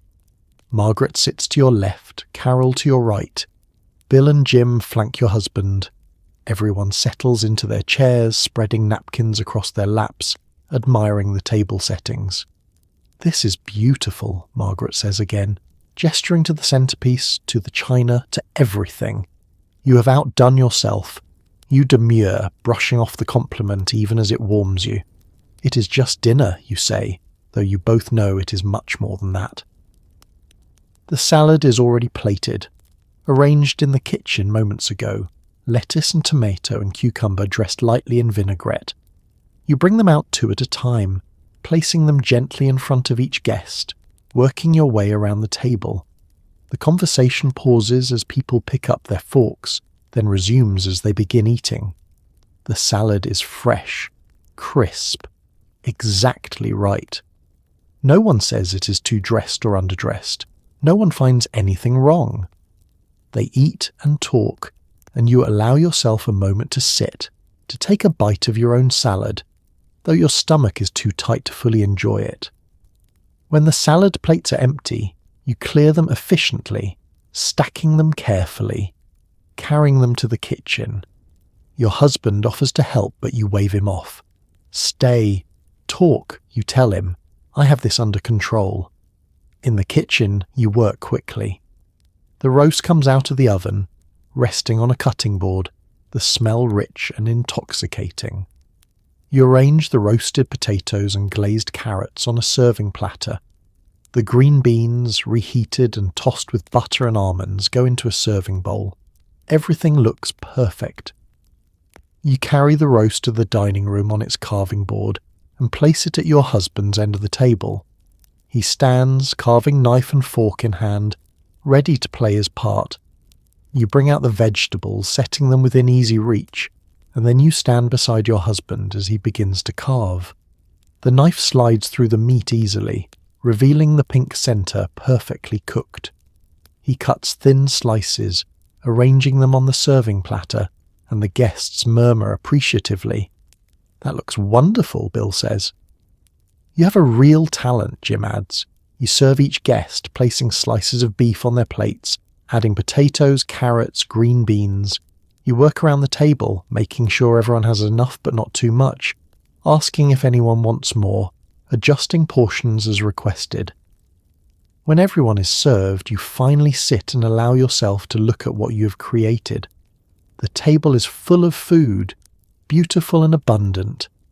The guests are smiling, already eating, already complimenting the flavors, the tenderness of the meat, the glaze on the carrots, the freshness of the beans. "This is delicious," Margaret says, and everyone agrees.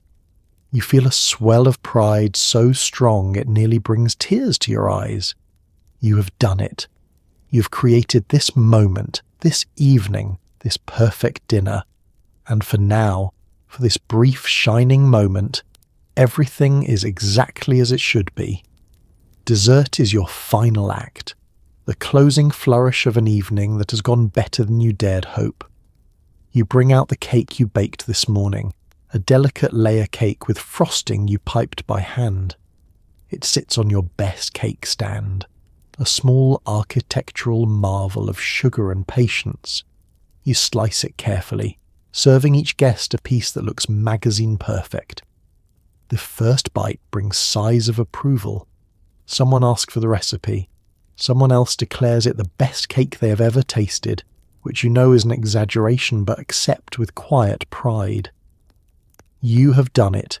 You have hosted a successful dinner party. The cake stand is crystal, heavy and ornate, a wedding gift that has lived in the china cabinet waiting for moments exactly like this.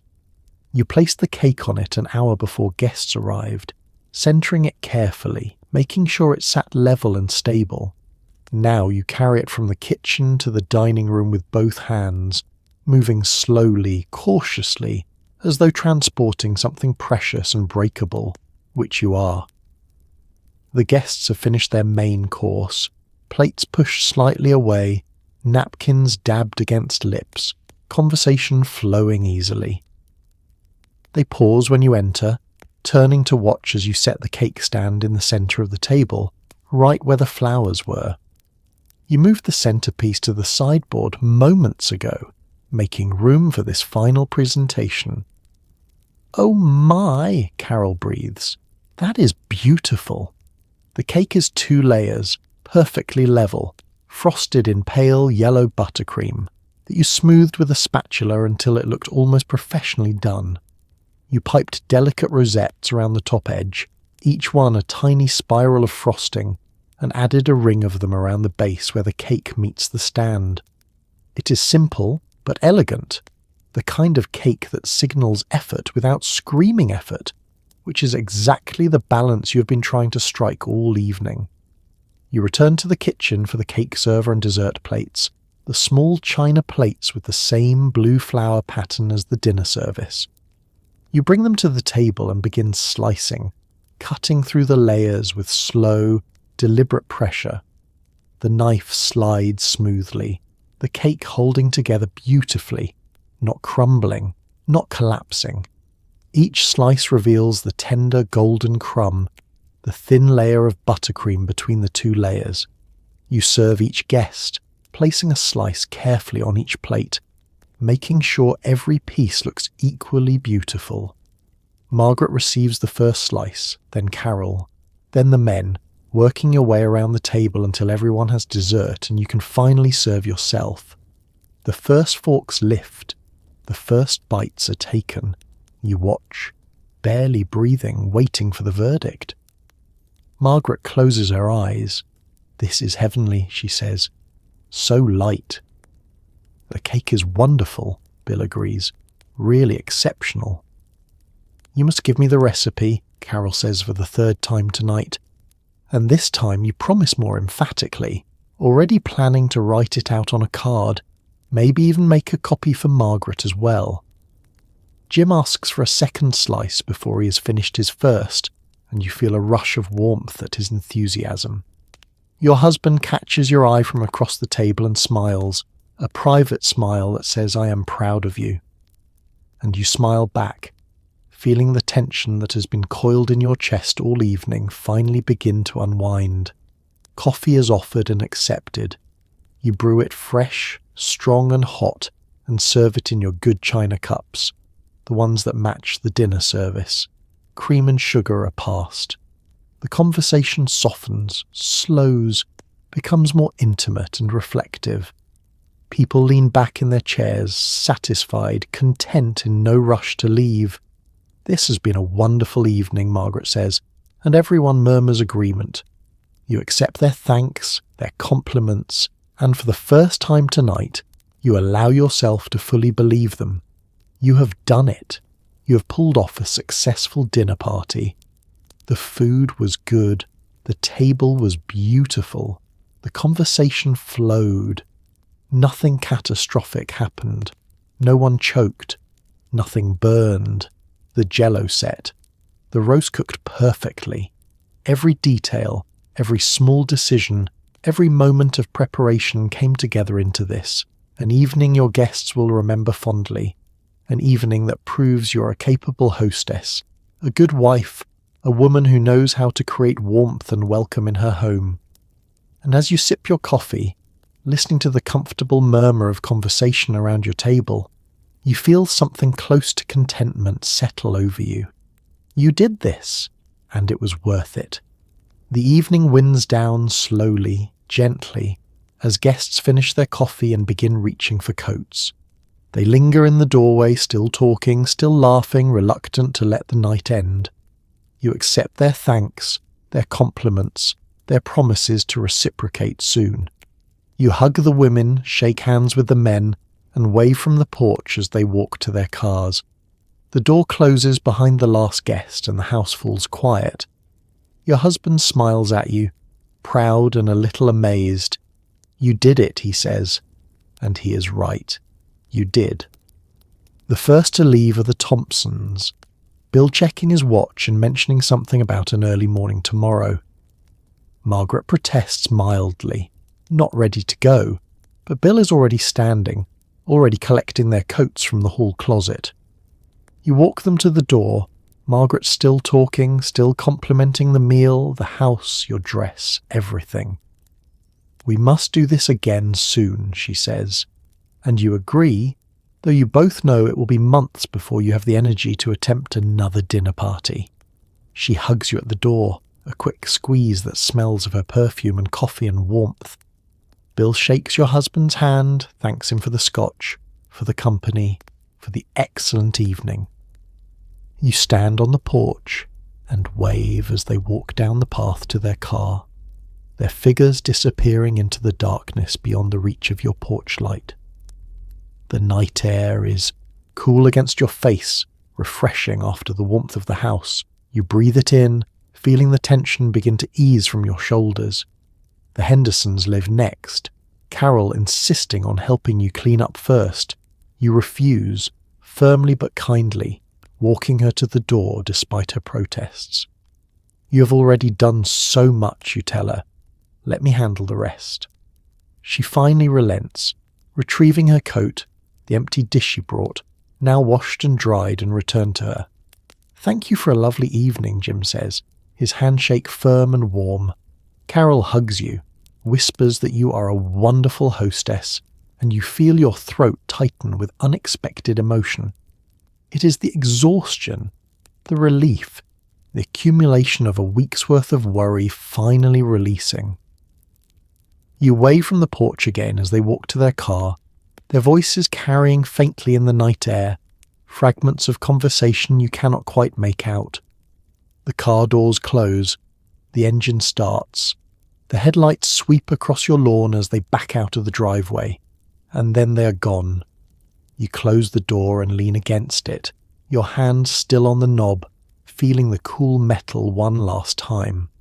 The house is quiet now, the silence profound after hours of conversation and laughter. You can hear the ticking of the clock in the living room, the faint hum of the refrigerator in the kitchen. Your husband appears in the hallway, loosening his tie. That went well, he says, and it is not a question. You nod. It did. He crosses to you and puts his arms around you, pulling you close. You lean into him, letting him hold you up, feeling the exhaustion settle into your bones. I am proud of you, he murmurs into your hair. You worked so hard. You close your eyes, accepting the praise, the comfort, the fact that it is over. The dinner party is done. The guests are gone. The performance is complete. You can stop now. You can rest. After a moment, you pull back and look at him. Help me clean up? He nods. Of course. Together you walk back into the dining room, where the evidence of the evening waits, plates and glasses and crumpled napkins, the beautiful ruins of a successful party. The work is not over yet. But the hardest part, the part that required grace and composure and flawless execution, that part is done. The rest is just dishes. And dishes at least you know how to handle. The dining room looks like a beautiful disaster, plates stacked, glasses half empty, napkins crumpled beside chairs. You roll up your sleeves and begin the process of returning your home to order. You scrape plates, rinse glasses, wipe down the table. Your feet ache from standing, your back aches from serving. But there is something oddly satisfying about this part, the quiet ritual of putting everything back where it belongs. The kitchen fills with the sound of running water and clinking dishes. Your husband helps, drying the good china with careful hands. By midnight, everything is clean, put away, restored. You start in the dining room, gathering plates two at a time, scraping the remnants of dinner into a bowl for disposal later. Bits of roast beef, a few green beans, a smear of gravy. The food is gone now, consumed, transformed into compliments and conversation. You stack the plates carefully, balancing them in your hands, and carry them to the kitchen. The sink fills with hot soapy water, steam rising into the air, fogging the window above. You lower the plates into the water gently, letting them submerge and begin washing. The good china cannot go into the dishwasher, even if you trusted the dishwasher with anything important, which you do not. Each plate must be washed by hand, carefully, with a soft cloth that will not scratch the delicate surface. Your husband appears beside you with a clean dish towel. "I will dry," he says, and you nod gratefully. You work in comfortable silence, falling into a rhythm. You wash, he dries. You hand him each piece and he accepts it, rubbing it carefully with the towel, buffing away water spots, then setting it on the counter to be put away later. The pile of clean dishes grows slowly, steadily. The glasses come next, crystal stemware smudged with fingerprints and the faint residue of wine, scotch, sherry. You wash each one, holding it up to the light to check for spots, then pass it to your husband. He dries them with even more care than the plates, knowing how easily crystal can chip, how expensive these glasses were, how irreplaceable. The silverware is easier. You gather all the forks, knives and spoons, drop them into the soapy water, and wash them together, scrubbing away any remaining food. They are already polished, so they dry quickly, the water sliding off the smooth metal surface. Your husband stacks them together, separating them by type, preparing them to be returned to the drawer. While you wash, he begins clearing the dining room table completely, removing the centerpiece to the sideboard, folding the tablecloth carefully, checking it for stains. You will launder it tomorrow, but for now it can rest draped over a chair, waiting. The serving dishes are the last and the largest, the platter that held the roast, the bowls that held the vegetables. You wash them one by one, the hot water soothing against your hands, the soap cutting through grease and residue. Your husband dries them, then carries them to the cabinet, sliding them back into their designated spots. By 11:30 the kitchen is nearly clean. The counters are wiped down. The dishes are put away. The good china is back in the cabinet, the silverware back in the drawer, the crystal glasses on their shelf. The floor is swept, the stove cleaned, the sink scrubbed one final time. You drain the dishwater and dry your hands on a towel looking around the kitchen. It looks normal again, tidy and ordered, no evidence remaining of the chaos of cooking, of the evening of serving and hosting. It is as though the dinner party never happened, except for the deep tiredness in your bones and the faint satisfaction glowing in your chest. Your husband hangs the dish towel on its hook and turns to you. "Done?" You nod. "Done." He takes your hand and leads you out of the kitchen, turning off the light behind you. The house is dark now, quiet, peaceful. The evening is over. The work is done. And tomorrow when you wake, you will think about the compliments, the laughter, the way everything came together. But tonight, right now, all you want is sleep. You lie in bed that night, too wired to sleep, replaying the evening in your mind. You remember the moments that went well, the laughter, the compliments, the easy flow of conversation. You also remember the small mistakes, the bread you forgot to serve, the moment you stumbled over a word, the slight awkwardness when someone mentioned politics. You wonder if anyone noticed. You wonder what they're saying about the evening now in their own homes as they get ready for bed. You hope they had a good time. You hope they thought you were gracious, warm, capable. You hope you did enough. Your husband fell asleep almost immediately, his breathing deep and even beside you, one arm flung across the pillow. He has no trouble shutting off his mind, letting go of the day. You envy him this ability. Your own mind races, circling, replaying, analysing. You remember the moment Margaret arrived, how warm her greeting was, how genuinely happy she seemed to be there. That was good. You remember Bill's compliment about the roast, the way he asked for seconds. Also good. You remember the laughter when Jim told a story about his daughter's piano recital, how everyone leaned in, engaged, enjoying themselves. All of that was exactly what you hoped for. But then you remember the bread, the rolls you baked yesterday, practicing, perfecting. They're still sitting in the kitchen, wrapped in a towel, never served. You meant to bring them out with the main course, meant to offer them warm with butter. But in the chaos of serving the roast, of making sure everyone had vegetables, of refilling water glasses, you forgot. You simply forgot. And no one mentioned it. No one asked. But does that mean they did not notice? Or does it mean they were too polite to say anything? You remember stumbling over a word during dessert, trying to tell a story about your garden and losing your train of thought mid-sentence. You recovered, laughed it off, and the conversation moved on.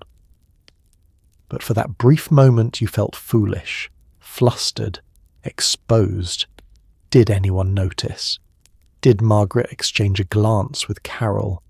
You remember the moment when Jim mentioned something about the election, and the table went briefly quiet, everyone suddenly careful, suddenly aware that politics is dangerous territory.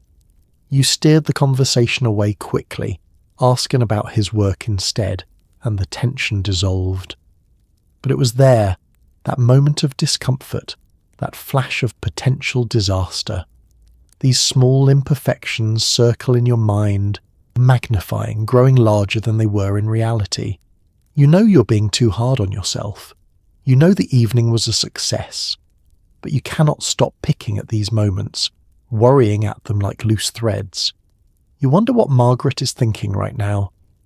Is she lying in bed telling Bill how lovely the evening was, how delicious the food, how beautiful the table?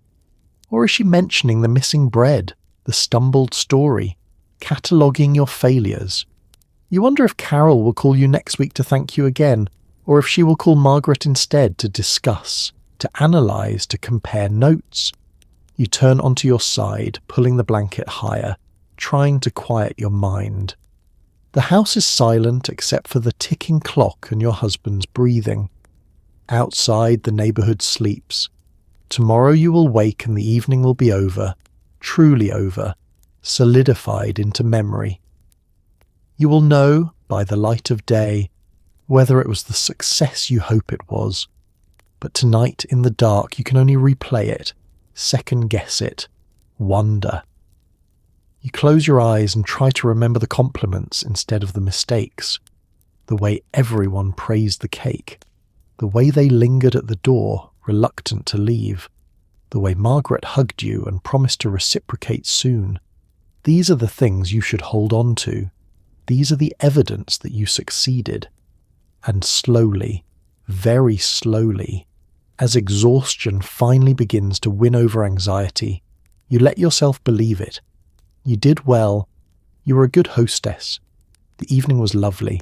And tomorrow, you will wake and know it for certain. You wake the next morning to a house that is quiet, clean, and yours again. The pressure has lifted. The performance is over. You wander into the dining room and see the table, bare now, just wood and sunlight. You think about the evening, about the work it took, the worry, the planning, and you think about the moments that made it worthwhile, the laughter, the connection, the warmth of people gathered around your table. Hosting, you realize, is not really about perfection. It is about creating a space where people feel welcome, cared for, seen. And despite all the rules, all the worry, all the endless preparation, that is exactly what you did. The morning light streams through the dining room windows, softer than yesterday, gentler. The house feels different now, emptied of expectation, returned to its regular rhythm. You stand in the doorway in your robe, coffee cup in hand, and look at the table where just hours ago 6 people sat eating and talking and laughing. The table is bare wood now, the white tablecloth laundered and folded, waiting in the linen closet. The china is back in the cabinet. The silverware is back in the drawer. The centerpiece has been dismantled, the flowers wilting slightly but still beautiful, now sitting in a simpler vase on the kitchen counter. Everything has returned to its place, the evidence of last night's effort carefully put away. But the memory remains. You can still see where everyone sat. Margaret's place to your left. Carol to your right, Bill at the far end, gesturing with his fork as he told a story. Jim, quieter, listening, smiling.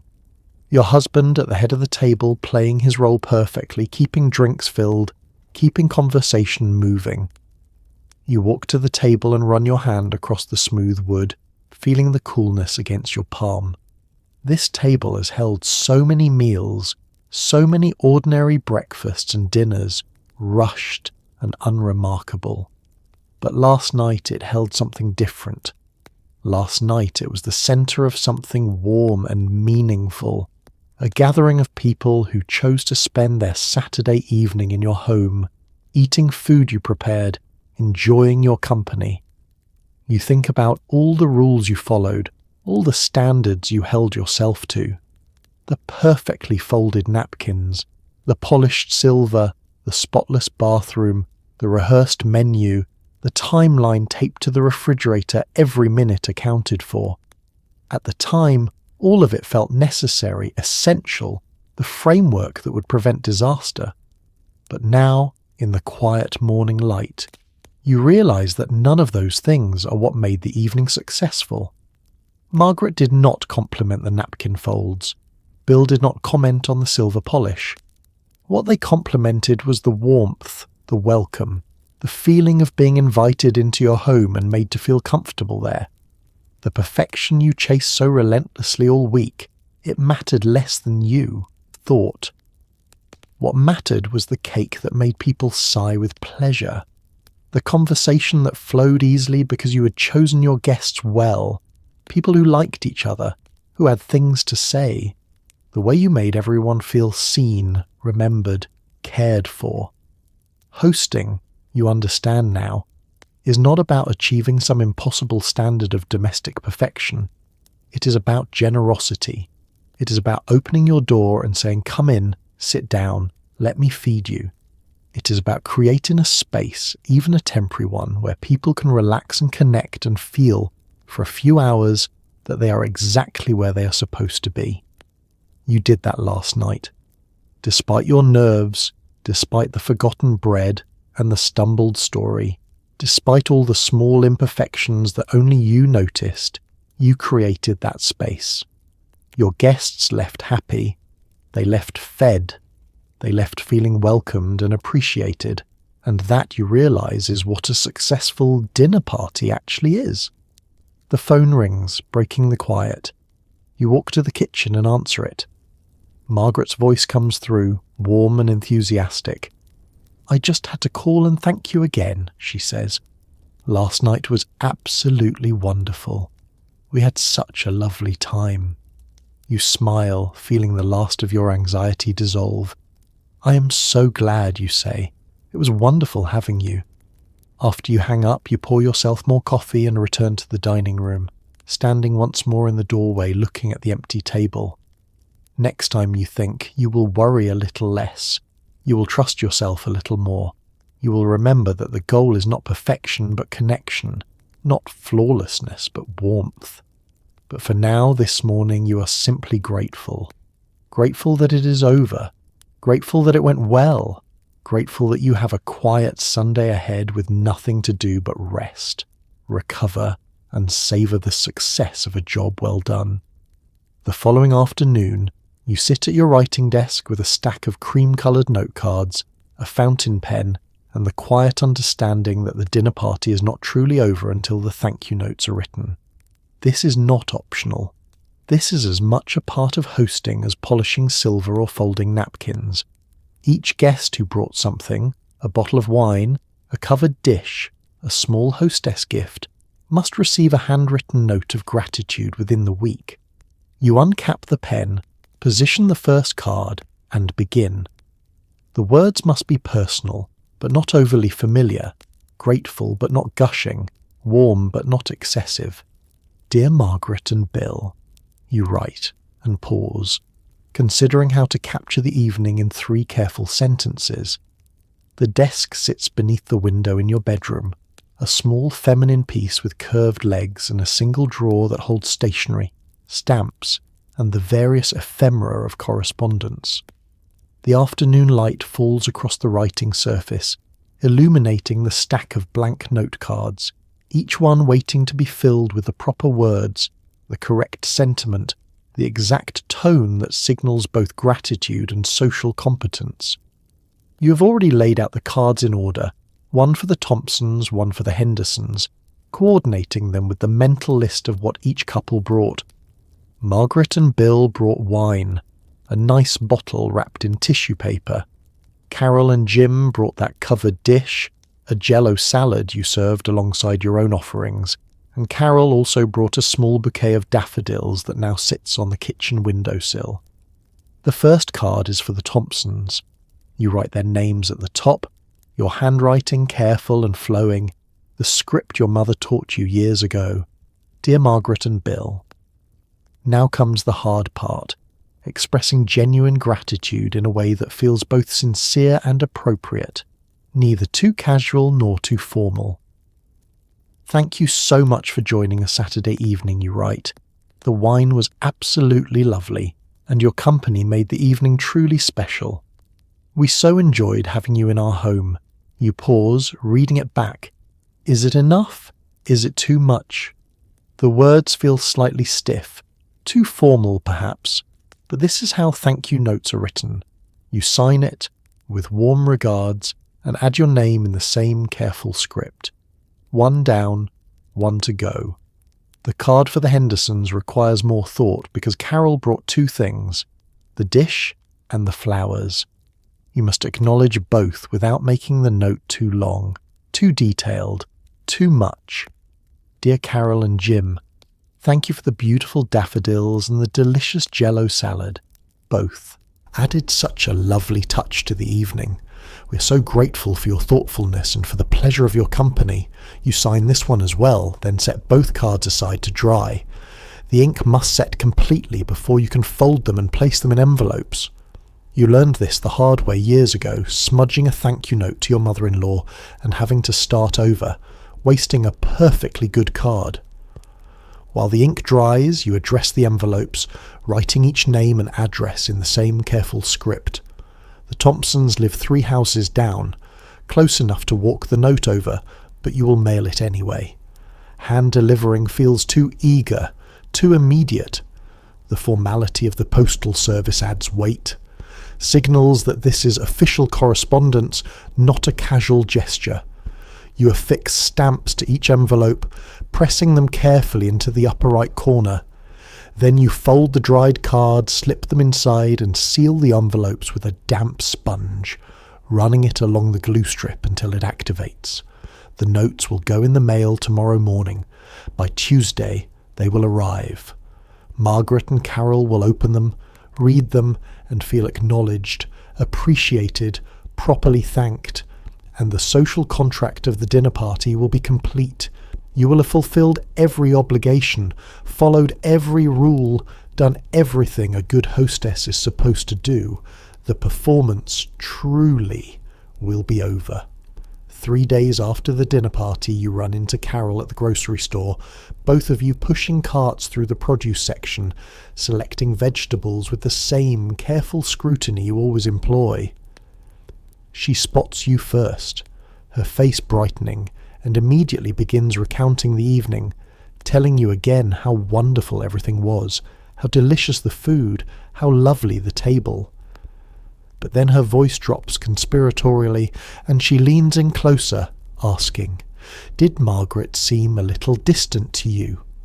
And suddenly you're in the other part of hosting, the part where your dinner party becomes a topic of analysis, discussion, gentle dissection by the very people who attended. You smile and deflect, protecting everyone's dignity, including your own, but you file the comment away, wondering what it means, wondering what was said when you were not in the room. The grocery store on Wednesday afternoon is quiet. The morning rush over, the evening rush not yet begun. You are here for milk, bread, and a few other staples, your cart only half full, your mind on other things. You're comparing 2 heads of lettuce when you hear your name. You turn and there is Carol, her cart nearly full, wearing a pressed shirtwaist dress and pearls, her grocery shopping outfit. She smiles broadly and walks toward you, already talking before she reaches you. "I was hoping I would run into you," she says. "I wanted to tell you again how lovely Saturday was. Jim and I were just saying this morning how much we enjoyed ourselves." You smile, genuinely pleased. "I am so glad. It was wonderful having you both." Carol sets a bunch of celery into her cart and leans against the handle, settling in for a longer conversation. "The roast was perfection, truly. You will have to tell me your secret." You deflect modestly, attributing success to a good cut of meat and proper timing, and Carol nods, accepting this, though her eyes suggest she believes there is more to it, some housewifely magic you're not sharing. Then her expression shifts slightly, becomes more intimate, more confidential. She glances around as though checking for eavesdroppers, then leans closer. "Can I ask you something?" You nod, though a small warning bell sounds in your mind. "Did Margaret seem a little distant to you?" Carol asks, her voice low. "I got the feeling she was not entirely herself. A bit quiet, maybe." You pause, replaying the evening in your mind. Margaret had seemed fine, engaged, complimentary. But now that Carol mentions it, there was perhaps a moment during dessert when Margaret seemed distracted, her smile not quite reaching her eyes. Or maybe you are imagining it, rewriting memory based on suggestion. "I had not noticed," you say, carefully. "She seemed to be enjoying herself." Carol nods, but her expression suggests she's not entirely convinced. "Oh, I'm sure she was. I just thought, well, she and Bill have been having some difficulties lately. Nothing serious, I am sure, just the usual strains of marriage. I wondered if perhaps she was preoccupied. This is new information, gossip you did not have before, and you're not sure what to do with it. Margaret and Bill seemed fine on Saturday. But what does fine mean? How much do any of us truly know about what happens behind closed doors? I hope everything's all right, you say, which is both sincere and non-committal. Carol pats your arm. I am sure it is. You know how it is. Marriage is work. Some weeks are harder than others. You nod, and the conversation shifts back to safer territory, recipes and upcoming church events and the weather. But after you part ways, Carol heading toward the dairy section and you toward the checkout, you find yourself thinking about Margaret, about the evening, about what you might have missed while you were busy worrying about napkin folds and silver polish. You wonder if Carol has had this same conversation with anyone else, if your dinner party is being discussed in other kitchens, other grocery stores, analysed and interpreted and transformed into something slightly different from what it actually was. You wonder what people said about you when you left the room to check on the roast, what observations were made, what judgments passed. This is the part of hosting no one mentions in the magazines, the part where your carefully orchestrated evening becomes raw material for gossip, speculation, social analysis. You created the gathering, but you cannot control what it becomes once it enters the collective consciousness of your social circle. It takes on a life of its own, shaped by other people's perceptions, interpretations, agendas. You place your groceries on the checkout counter and smile at the cashier, but your mind is elsewhere. Still in the produce section, still parsing Carol's words, still wondering what they mean. By the end of the week, you have received 3 phone calls requesting recipes. Margaret wants the cream cheese spread. Carol wants the cake. Your mother-in-law, who heard about the dinner party from your husband, wants the roast preparation method, even though she was not there, and bases her request entirely on second-hand descriptions. You sit at your kitchen table with recipe cards and a pen, writing out instructions you know by heart, measurements you have internalized, techniques you learned from your own mother and have never thought to question. You write slowly, carefully, making sure each instruction is clear, each measurement precise. These recipe cards are not just about food. They are proof that you succeeded, evidence that what you created was worth replicating, a small form of immortality granted to a Tuesday evening pot roast or a simple vanilla cake.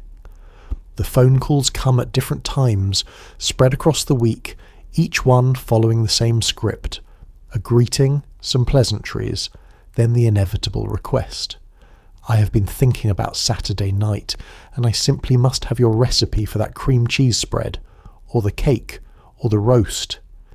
Each time you feel a small flush of pride, the validation that your cooking was not just adequate but actually desired, worth the effort of writing down and attempting to recreate. You gather your recipe cards, blank ones from the box you keep in the kitchen drawer, and sit at the table with your pen. The cards are small, lined, designed specifically for recipes, with a space at the top for the dish name and neat lines below for ingredients and instructions. You have filled out dozens of these over the years, creating your own collection, your own culinary archive. Margaret's request is first. The cream cheese spread, such a simple thing, barely even a recipe, more a combination of ingredients mixed together. But she called specifically to ask for it, and so it must be documented, formalised, transformed from instinct into instruction. You write the title at the top, cream cheese and chive spread. Then the ingredients, each one listed with precise measurements, even though you never actually measure when you make it yourself. 8 ounces cream cheese, softened, 1 teaspoon Worcestershire sauce, 1/4 teaspoon garlic powder, 2 tablespoons fresh chives, minced, salt and pepper to taste. The instructions are simple. Mix all ingredients until well combined. Chill for at least 1 hour before serving. Serve with crackers or celery sticks.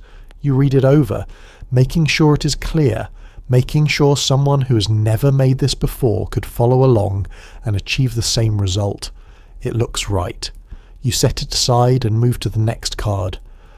Carol's cake request requires more detail, more precision. Baking is less forgiving than savoury cooking, less open to interpretation and adjustment. The measurements must be exact. The instructions must be clear. You write carefully, listing each ingredient in the order it will be used. 2 cups flour, 1 1/2 cups sugar, 1/2 cup butter, softened, 3 eggs, 1 cup milk, 2 teaspoons baking powder, 1 teaspoon vanilla extract. The instructions take longer to write. You describe the creaming of butter and sugar, the addition of eggs one at a time, the alternating of dry ingredients and milk. You specify oven temperature, baking time, how to test for doneness. You include instructions for the buttercream frosting, another list of ingredients, another set of steps. By the time you finish, your hand aches from writing, but the card is complete. A full record of the cake that people are still talking about 3 days later. Your mother-in-law's request is more complicated because she wants to know everything about the roast, not just the cooking method, but the selection of the meat, the seasoning, the timing, the temperature. She wants to recreate the entire experience, even though she was not there to taste it, relying entirely on your husband's enthusiastic but vague descriptions. You write it all down. How to choose a good cut of beef, well marbled and evenly shaped.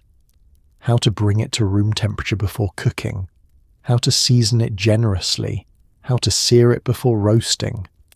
The oven temperature, the cooking time per pound. How to check for doneness with a meat thermometer. How long to let it rest before carving. The card fills up front and back with more information than anyone probably needs, but you want to be thorough, want to give her every chance of success. When all 3 cards are complete, you address envelopes, slip a card into each one and add a short note. For Margaret. So glad you enjoyed it. For Carol. I hope it turns out as well for you. For your mother-in-law, let me know how it turns out. The cards will mail tomorrow. They will arrive in a day or 2. And somewhere, In other kitchens, other women will attempt to recreate what you made, following your instructions, measuring your measurements, trying to capture a piece of that Saturday evening.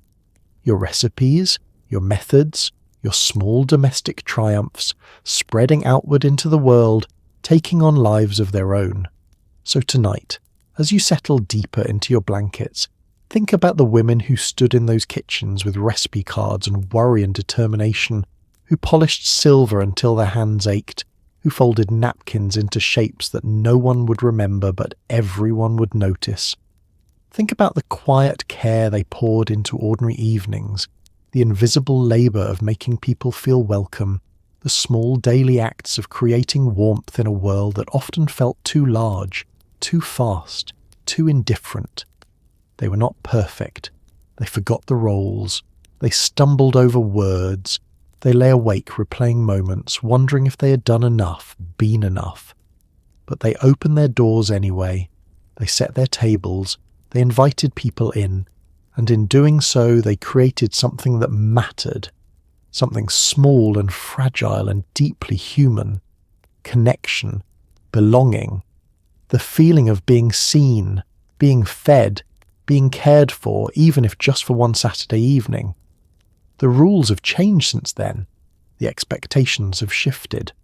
We no longer feel obligated to fold napkins into swans or polish silver for hours or apologise for serving store-bought bread. But the heart of it, the reason behind all that effort, that remains. The desire to create a moment where people feel valued, where a table becomes more than furniture, where a meal becomes more than food.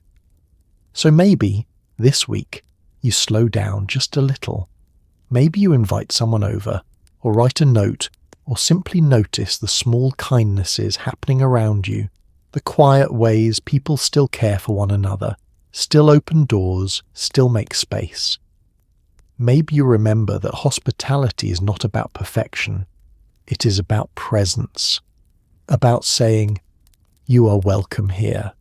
And tonight, as you close your eyes, let yourself rest in the knowledge that the simplest gestures, a warm meal, a listening ear, a table set with care, these have always been enough. They have always mattered. They always will. Good night, and may your rest be gentle and your morning kind.